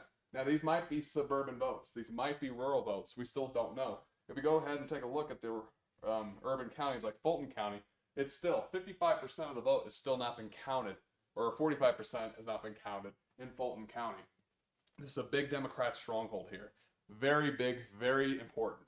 If they do not get the proper votes here, this right here is a big thing in Warnock's corner here. So, at this point, Herschel Walker has to do two things. One, he still has to get some independents to vote his way. Kemp might help him with that. And two, he has to build a strong enough lead here that Warnock and the votes that will come in for him later will not overtake him. Still, anyone's game here, but this just became a lot more interesting. Yeah, it's going to be interesting with especially counties like Fayette County becoming closer of a race. It's now about a 9% lead for Warnock. And so we go from 19% down to 9% in a crucial county like Fayette. And Walker now pulling ahead by 1%. It's going to look like it's going to be as close as it was in the midterm elections. We're going to see a lot of back and forth coming here throughout the night and maybe throughout the next couple of days, depending on how long it takes. But it's going to be rather interesting, that's how elections work. When you first start out in an election, this is the first time Walker's led so far. You get all those early votes coming out. It looks like someone has a bigger lead than they actually have in this race. And then Walker starts getting the votes from his his voters coming in the state of Georgia in these rural places mostly. So it's going to be interesting. Only a few counties left to report within the state of Georgia at about 61% of the vote and about 21,000 points ahead for Walker over Warnock so far, Matt. Question here earlier about turnout, and I wanted to point yourself to this report real quick. We had the Georgia Secretary of State mentioned in a press conference here earlier that apparently they have record turnout in the Peach State of Georgia. Now that is huge. That is big. It means more people voted in the runoff election than they did in the November general election. That right there might be key for either the loss of Herschel Walker, the loss of Raphael Warnock, or the win of either candidate. Because now we have a group of people who did not vote in the November general election. Which way are those people going to vote? Are they going to vote for Raphael Warnock? Are they voting for Herschel Walker? Right? That is really what's going to be important here. If you take a look now at where the race is at, Walker has actually gained a lot more here as well. Now he's leading by about 33,000 votes. We go back to Fayette County here. We're still waiting on votes to come in there, but he is bridging the gap. We go back to the other Republican stronghold in Forsyth. I did look at the sign there. I have to admit, I did look at the sign there. Forsyth County here. 53% reporting, 31,000 votes. We haven't seen as many Republican votes come out of this county yet. That's just because they're still counting. And so we're still waiting for a lot of Republican votes to come in here. As soon as that, remember, we're building, and it's going to level off. Because these rural counties are also going to be coming in, right, of the state of Georgia with more Republican votes.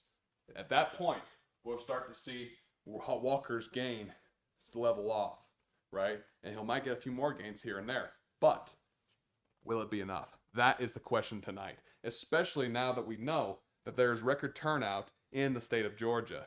If they can keep this lead, and if those voters that came out to vote again voted for Herschel Walker as opposed to Raphael Warnock, right there, that is what's going to decide this race, is turnout. We saw this, though, on the election night. We saw Walker gain in the state of Georgia. We saw him gain, and then we saw Raphael Warnock pull out ahead of him. So the question is, did the Libertarian voters go for Walker, or did they go for Raphael Warnock? And did the turnout, the people who never voted in the November election, go for Herschel Walker this time around? Very interesting to see, as some of these counties, it's always interesting to see in an election when you start looking county by county, what counties traditionally tend to get their votes in a lot quicker than some other counties. Usually urban counties get them in quicker than rural ones. But it's just going to be really interesting heading into the night. On the East Coast right now, it's almost 9 o'clock. And you start to see votes get tallied from all these in-person votes, and it's just gonna be interesting. It's always the way that elections work, right?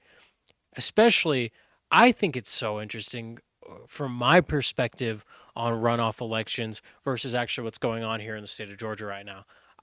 When I usually think of a runoff election, I think of not as many people turning out to vote, not as many people really wanting to see what happened after the hype of the midterms.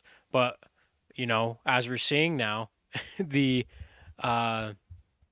difference is a lot more people are actually coming out to vote, or are projected to come out to vote here in Georgia for these runoff elections. So that could play a factor for either one of these candidates to maybe just get over the hump from what they couldn't do in the midterm elections by just having those few more votes, as we are going to take a look at the MSNBC map with Matt. Well, yes. So we were taking a look at it a little bit here. They were saying that Johnson County was going to be the real thing to look at here, which is interesting. So if we go back to the regular election map, we can start to see Walker is still gaining in the state of Georgia. Now he's ahead by a full point, by about 41,000 votes in the state of Georgia. Now, again, like we've been saying in our whole coverage here, it's all about how many votes he can get here and level off so that he can be ready for the latter vote that will come in, that will be for Raphael Warnock. Because you can see some of these Democratic counties, like Fulton County, 55% reporting. There's still 45% of the votes still left to count in that Democratic stronghold. You go to Augusta, right? Take a look at this county. 87%, 13% of the votes still left to be counted. Savannah, Georgia, looking back over here, 47% of the votes been counted there. Still big stuff to come in through there. You look at Columbus, Muskogee, Muskogee? Yeah, Muskogee. Yeah, never mind. Anyways, you guys know the song. Anyways, the point is, Muskogee, look at that, 74% is in, still heavily coming out for Warnock. Now, the thing to keep in mind in this race are all the demographics. we take a look at the exit polling data that we have for the Georgia race, I want to point y'all's attention a little bit to the demographics of race, right? Which is actually sort of interesting to look at. Who does Raphael Warnock lead among? He leads among Black Americans. He leads among Latino Americans. He's leading among Asian Americans, right? The black vote there is going to be very key as well in the state of Georgia. Who is Walker leading among? The only demographic, according to this exit data, that we can see that Walker is leading among is white Americans, right? Go to gender real quick. Men are more in favor of voting for Walker than they are for Raphael Warnock. However, Raphael Warnock is leading among females here. Now, something else to keep in mind here. This is what we've been talking about this whole night. Suburb voters, rural voters, and urban voters. Take a look at this real quick. 5,000 people responded to this real quick, and Raphael Warnock is leading by double digits here in urban voters. However, this is important. 53% responded say they're from the suburbs. 49% for Walker. Now, that may seem good. It leads among them. However, Raphael Warnock, 48%. 1 point in a demographic that typically votes for Republicans by high margins. That's something to keep in mind here for a second. It's why this race can't be called yet. Again, we're coming back to that thing. It's going to level off and start to go down again. We have to keep watching it. Now, we go to the rural counties here. We already knew this coming out from the get-go. 63% are leaning towards Walker. So we got a lot of cool demographics here. We got a lot of cool exit data. And at the moment, the state of the race is still very close. We still have, looks like, matter of fact, Walker just lost a little bit here. 29,000 votes he's leading by. So it's less than a point now. See, there we go. Now, we're going to have to see if that keeps gaining there. It might just because a big batch of votes just came in from an urban county, but we'll have to keep watching that. As we get closer and closer with about 66% of the vote in this race, too close to call, in my opinion. I think this race is going to be just like the last one. It's probably going to go down to the 99th percent as to which candidate will win this race based off of what is yet to come in the state of Georgia. Rather interesting to see here in this runoff election. You know, Oliver's not around for this election. That 2.1% or 81,000% of votes that went to Oliver are now going to have to go to one candidate or the other. So which candidate is going to be pulling a majority of that 81,000 votes? That's going to be a big margin for either candidate. We're going to go back to you, Matt. You know, it's really interesting to watch over here. So at the moment, we're looking at this Georgia runoff election now. We just had another jump again for Herschel Walker, 41,000 votes, and that seems to have peaked almost. Now, if that remains consistent throughout the night, if 41,000 is all Walker's got to be a cushion against Raphael Warnock, that's not going to work. That's not going to help Herschel Walker here. He needs at least about 100,000 votes to be comfortable. 80,000 if he wants a good lead. 70,000 if he can manage it. 60,000 at minimum, right? At minimum. However, at the moment, the closest he's gotten is that 40,000 percentile at the moment. He's not even leading by a full point here. So we'll have to keep watching that throughout the night. It's going to be interesting to watch. And honestly, this is going to be a very close race at the end of the day. What's going to be interesting as we go back to look at the Fox updates on this, again, we have to keep in mind that according to Fox News, let's see, that's the wrong thing. I apologize. The main thing that we want to keep in mind there was that record voter turnout when it came to the Secretary of State there. Again, remember, he's saying there's record turnout in the state of Georgia. Record turnout. That's important to remember here. There are a lot more voters who have not voted in the November election that are voting in this one. It really will depend on where these voters are going, who they're going to, and how this race will turn out. It'll be interesting. We're going to go ahead and take another quick break, and we'll be right back with more election coverage of the Georgia Senate runoff elections. You're watching the UVU Review, and we'll be right back after this.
Ladies and gentlemen, we are back with our election coverage of the Georgia Senate runoff election.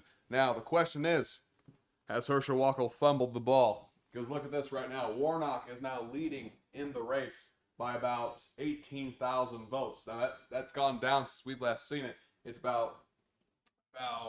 he was leading at one point about 24,000 votes. Still, that is crucial now. We're starting to get into to part of this race where it's the end game. Right now, it's 72% estimated votes. We're still waiting to see what happens there. See, I just dropped the ball. Has Herschel Walker dropped the ball? We don't know yet. So at this moment in time, Chad, I don't know what we're looking at here. It's still pretty close. We're starting to see this number come down. I don't know, man. It's I don't know if this is an Ohio-like situation for you, but you just let me know, man. I just don't know. Well, if there was rioting in the streets and pure pandemonium, then it would probably be an Ohio situation. So I guess we'll see when the election's over and the race is completely finished. It's very interesting. I don't think it's too unexpected to see that it's going to be this close of a race here in the state of Georgia based off of the midterm elections. Honestly, based off of 2 years ago in the 2020 elections when it went to a runoff as well. Georgia likes their runoffs right now. It's a very purple state, I would say, as far as electing a senator. It's can go either way. Either candidate has a very, very good shot of taking it. It's interesting to say if has Herschel Walker fumbled the ball. I don't really think so. Football Reference in fumbling the ball. I just think it's going to be an interesting thing where, if you continue with the Football References, when it's a close game, you're tied at the end of the game for say like 35-35 and your kicker needs to hit a 45-yard field goal to win the game for you. Are you relying on that kicker? I think for both candidates, it's going to be a lot like that. It's going to come down to those tens of thousands of votes or less for either candidate to win. Right now, Warnock up by about a point over Walker. But 5 minutes ago, Walker was up by 2 points on Warnock. So that's just going to be how it goes. Every 5, 10, 15 minutes, you're going to start seeing changes until we run up right to that 99% or that 100% of the vote. And we finally can get a grasp of who's actually going to take this race. Chad, you hit it right on the nail there. I mean, honestly, I was telling you at the beginning of this, when Walker took the lead, we were still waiting to see if he would build that big cushion that we talked about. He only got to 50,000. That was as far as he got. And at this moment, Warnock is gaining. He is not losing votes. He is gaining votes because we're starting to see places like Fulton County, right? Places like, oh, that's Fayette County. Fayette County, see, I'm doing better.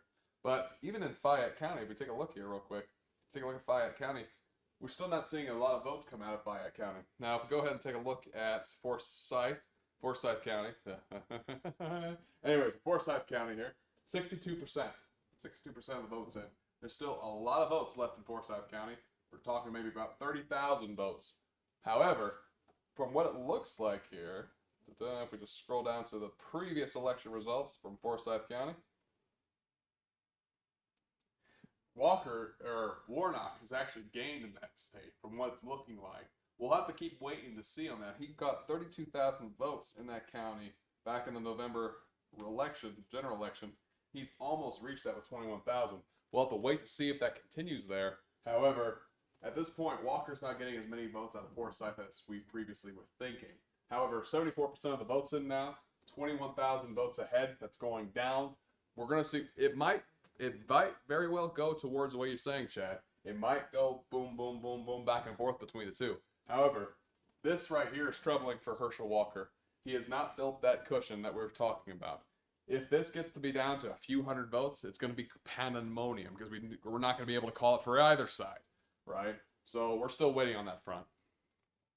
You know, and the closer we get through, the more and more it seems like it might end up being towards that pandemonium that you're talking about, and us not being able to call it for either side, just because when you're dealing with that little amount of a lead for either side, you know, you start getting into the hanging chads, you know, which I absolutely hate the name of, but you start looking at like a 2000, you start looking like down south with Florida in the 2000 election where people are demanding recounts, and there's all this talk about what ballots count and what don't. You could very well see that in this race by just how close it has ended up becoming if somebody doesn't gain a lead, right?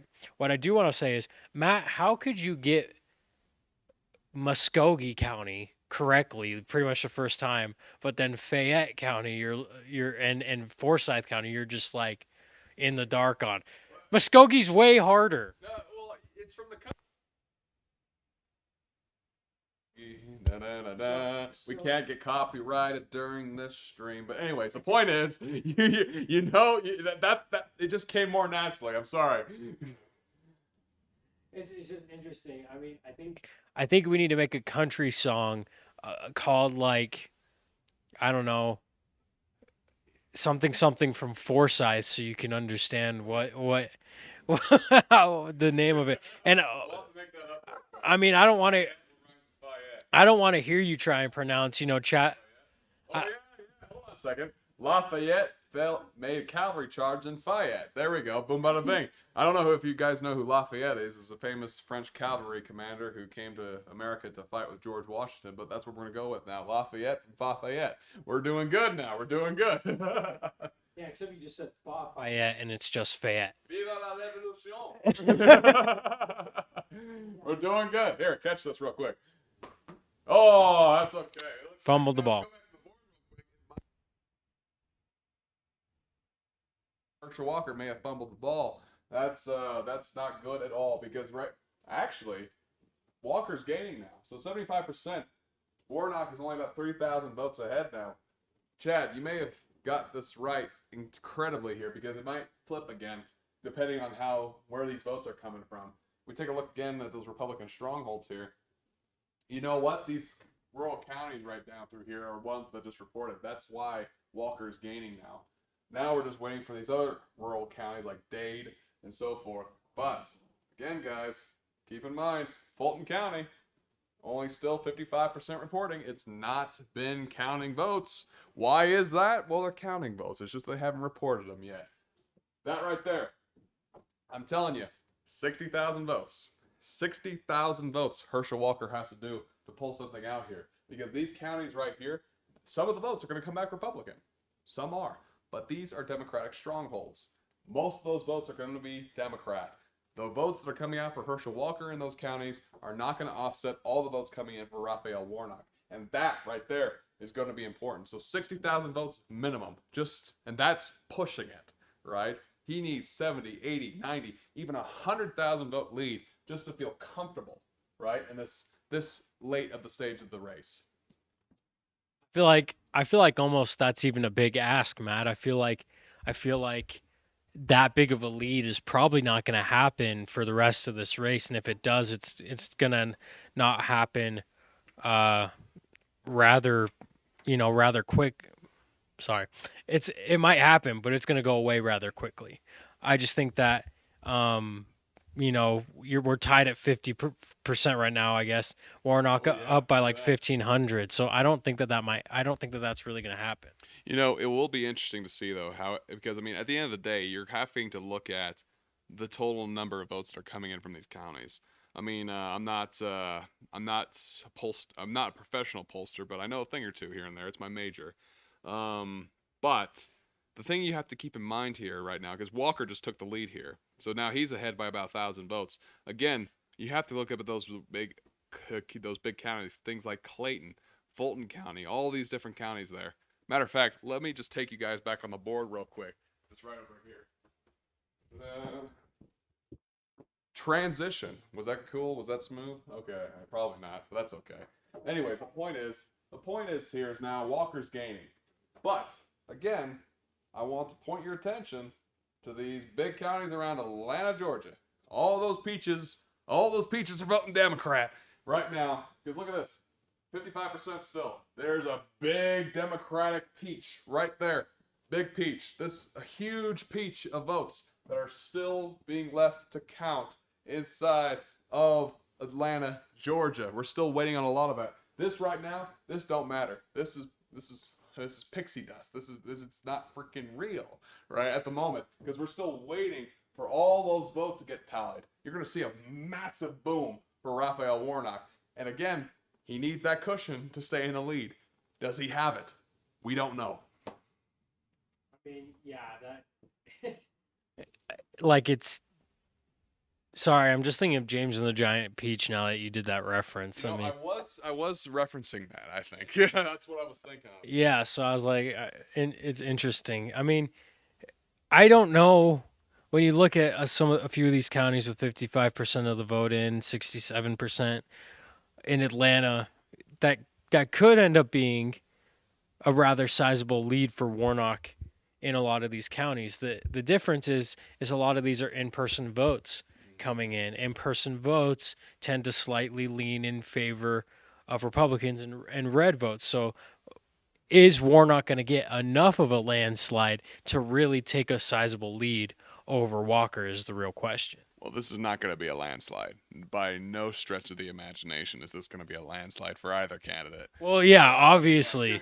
Obviously, what I mean is, though, like, how much cushion does Walker actually need in this race is going to be really interesting to find out, or either candidate, how much of a cushion are they going to need, because how much of it is actually going to sway. I mean, we're looking at, as of right now, a 3,000 vote lead. That's nothing.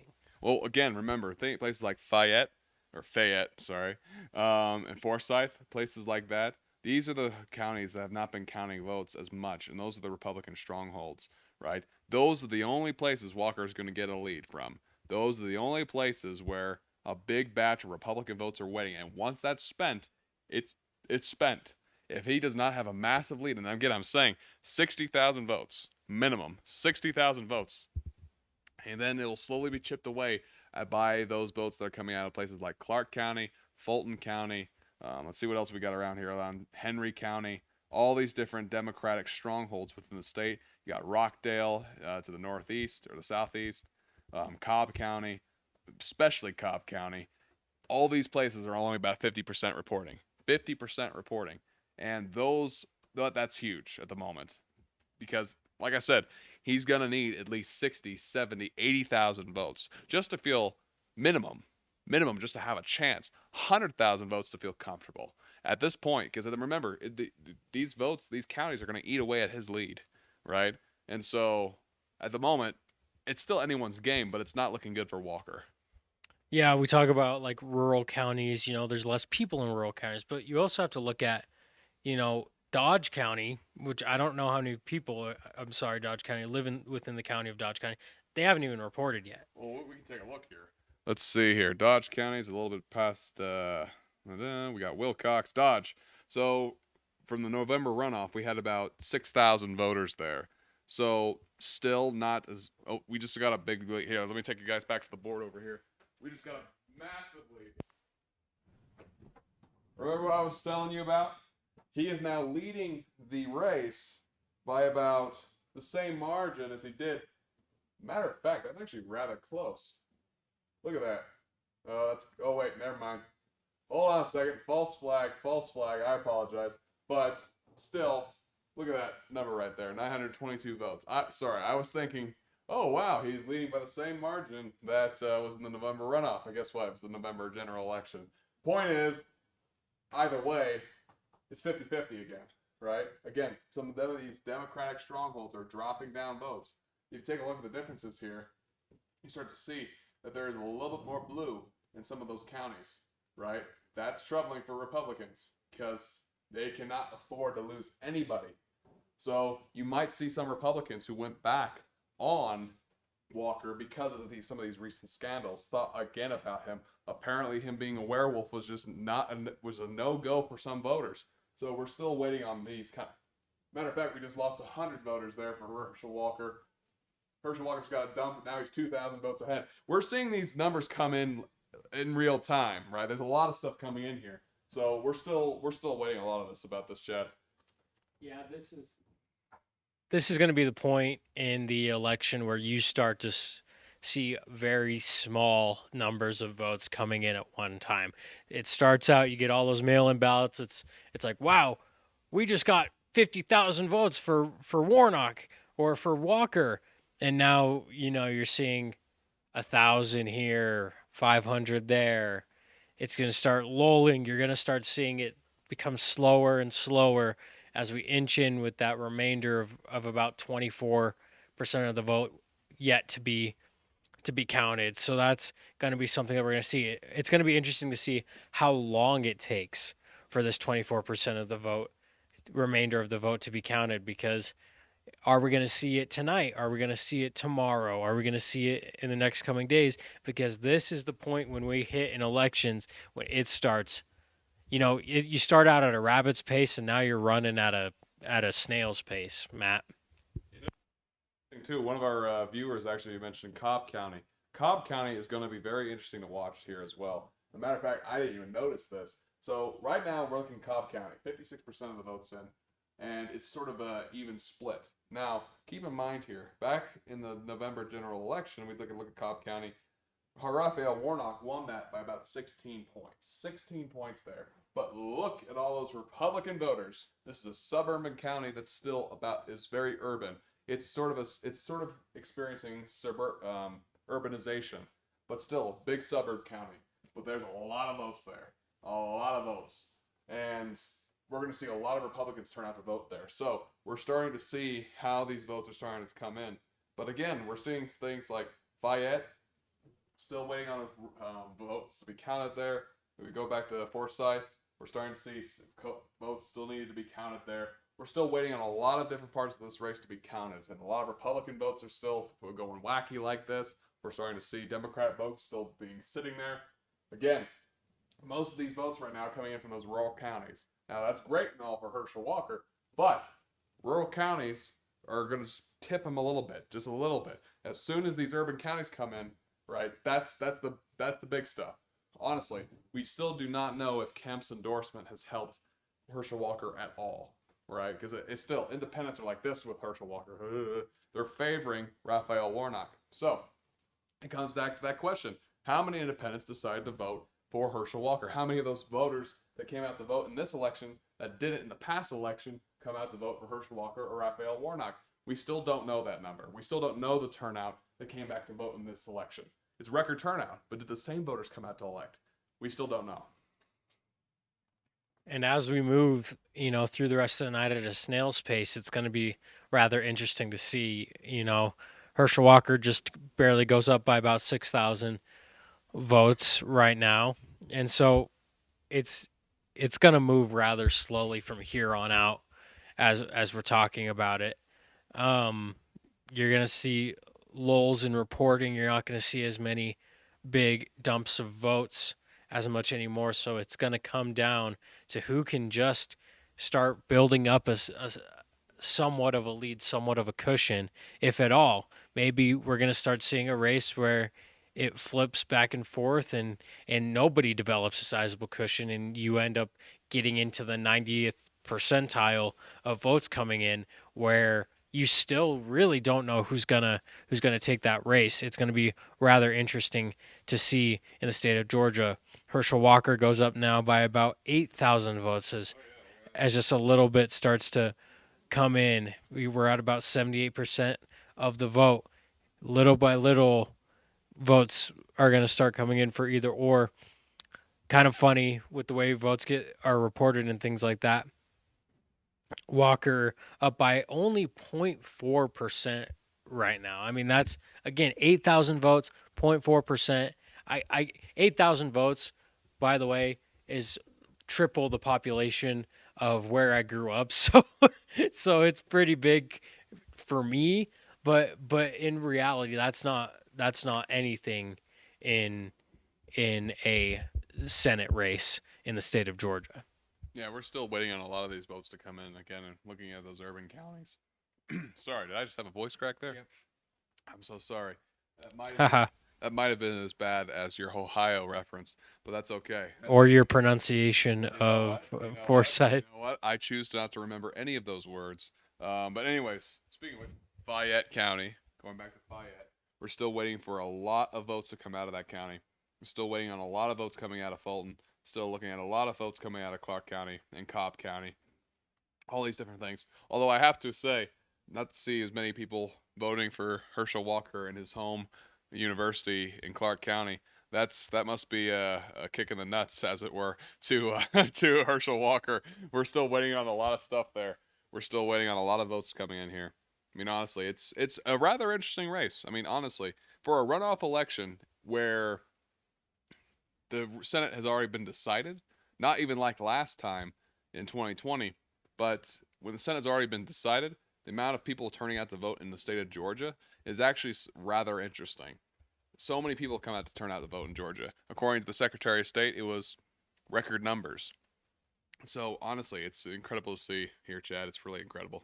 As we just see Raphael Warnock now polling ahead by 32,000 votes. Big lump of votes for Raphael Warnock with 79% of the vote here in the state of Georgia. So that's going to be an interesting thing to keep up with. Again, 32,000, sizable lead, enough to go up by about a percentage point. But in reality, with 79% of the vote, 32,000 can easily flip right back. You know, honestly, the window the window of opportunity for Herschel Walker is starting to close. At this moment, if he cannot pull out more voters here, again, we were talking a little bit about how pulling out people from those counties, pulling out more people than that, being able to have that cushion, it's starting to come back to haunt Herschel Walker. And at this moment, we're starting to get to a point where his path to victory is starting to narrow.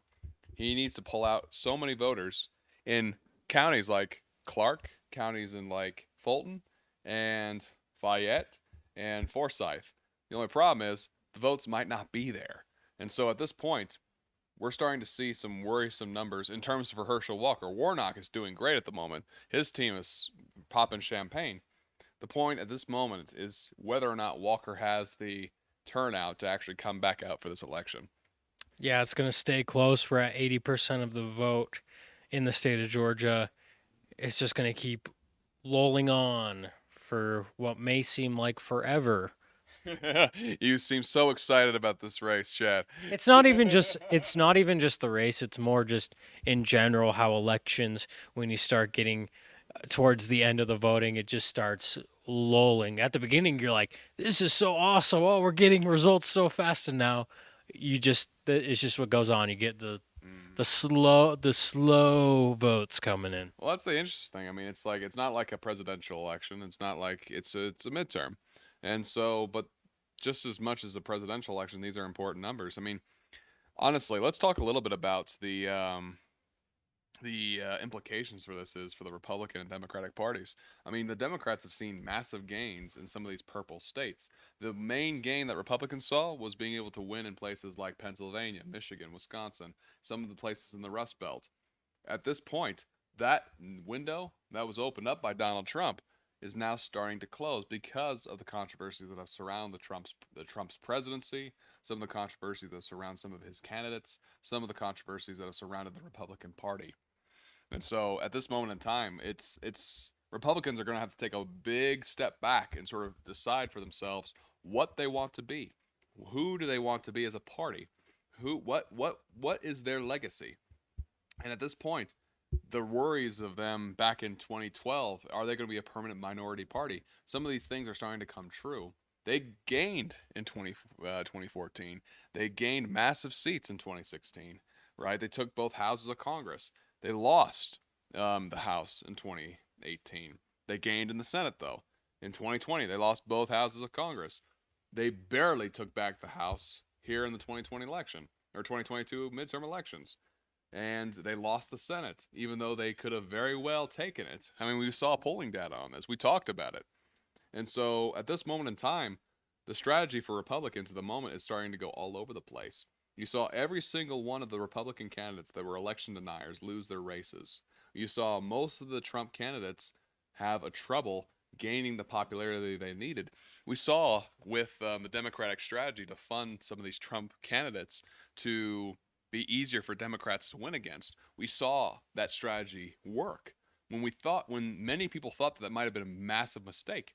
But at this point, it seems to have worked for Democrats. And at this moment, Trump's hand-picked candidate, Walker, is not getting the same turnout as Brian Kemp did in the governor's race. And so we're still waiting on a lot of results here. But Kemp won the state. Think about this for a second, Chad. 300,000 votes. 300,000 votes. Kemp, the Republican governor, won in the state of Georgia. 300,000 votes against Stacey Abrams. Herschel Walker, if it hadn't gone to a runoff, would have lost the state by 37,000 votes. Where did they all go? Right? Where are they now? Where did all those voters go? And so, I don't know, man. It's sort of an interesting situation. Well, I talked about it before. I think people underestimate, the cult of personality within politics, right? Stacey Abrams, kind of a highly unlikable candidate as far as moderates go. Kemp, more of a likable candidate among moderates, got him a lot of votes. Walker and Warnock, pretty similar among everybody, it seems like.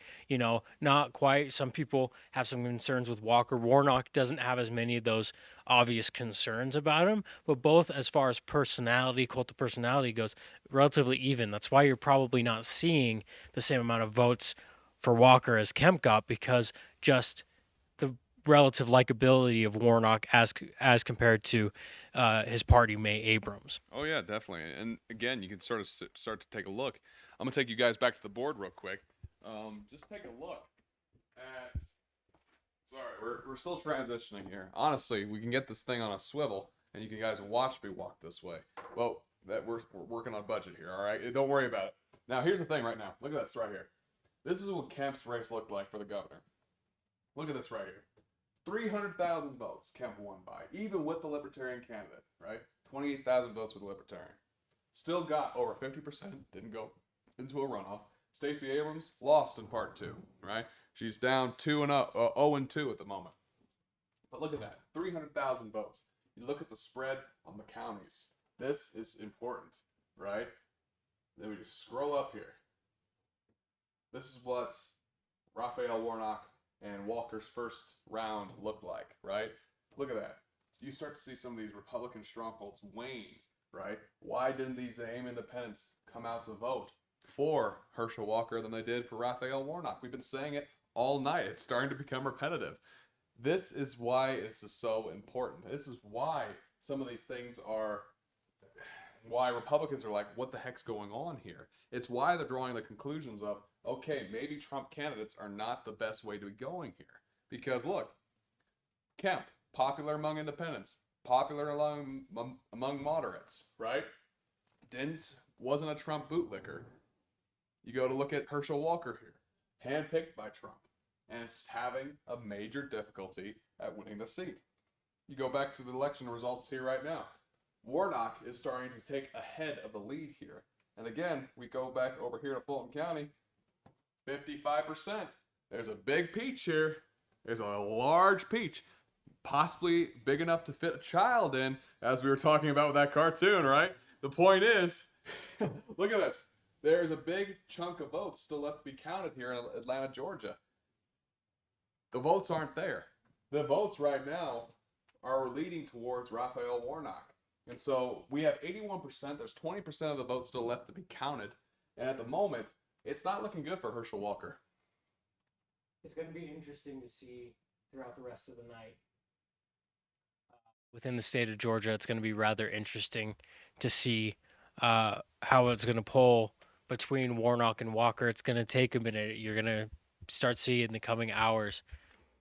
For us here at the UVU Review, we are college students. It is finals week for some people. This week and next week are finals weeks.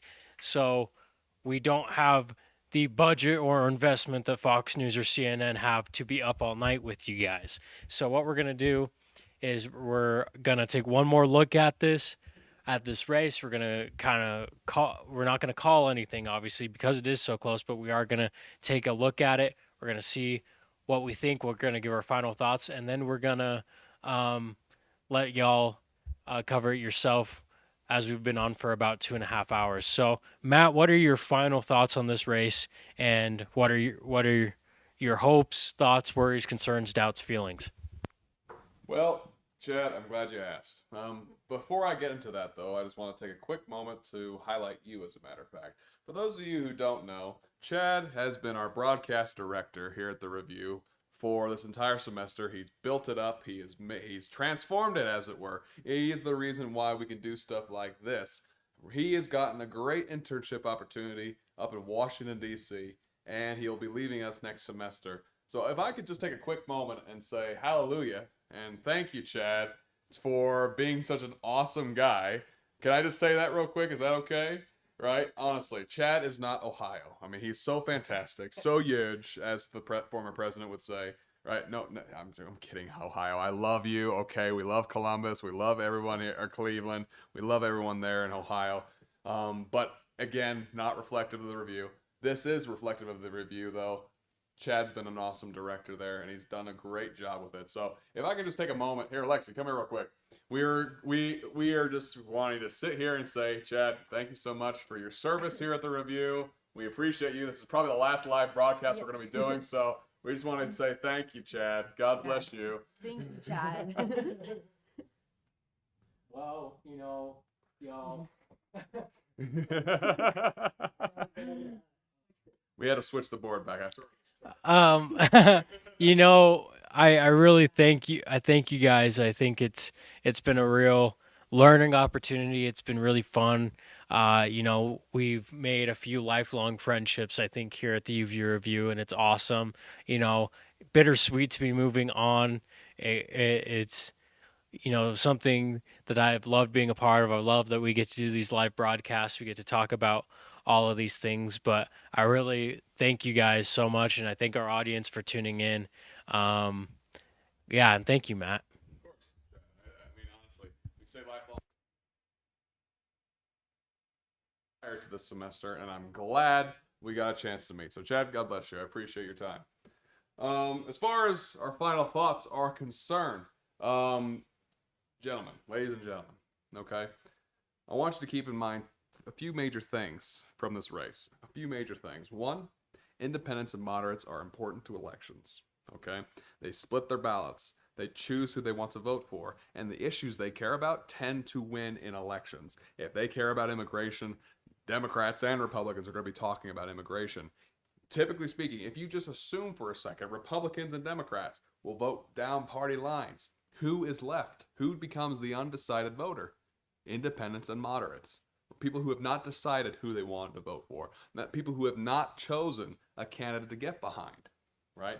Those are the people who will decide an election. And right now, as it's turning out, Herschel Walker has not done great among independents. 82% of the votes in, 19,000 votes ahead for Raphael Warnock. That's a big lead, right? Especially this late, right? We still got a huge amount of votes coming in from Fulton County. Now, part two, okay? Election denying has not done well for Republicans. It has not done them any good. At this moment in time, election denying has been the single biggest thing that has caved Republicans in any of these races. And honestly, Republicans are getting tired of it. We've started to see Republicans jump ship off the Trump train, as it was called, because of the election losses. If you were to tally every single election and consider every election due to the fact that seats were lost, or the presidency was lost, or apparently the red wave not materializing, Republicans have completely lost 3-1 since 2016, right? This has not been good for Republicans. They are currently struggling to realize who they are. There is still a very large branch in the Republican Party that are loyalists to Trump, right? Now, I'm not saying that being loyal to Trump is a good or bad thing, right? You are free and entitled to your opinions. However, just from looking at the data and being strictly empirical when it comes to the data, it has not done well for Republicans in either the House, in the Senate, in the governor's races, and the presidency. So, that is something else to take away from tonight. And as we continue to talk, Herschel Walker is slightly gaining here. But this race should have been like this. This is a race that should have been won easily by Republicans.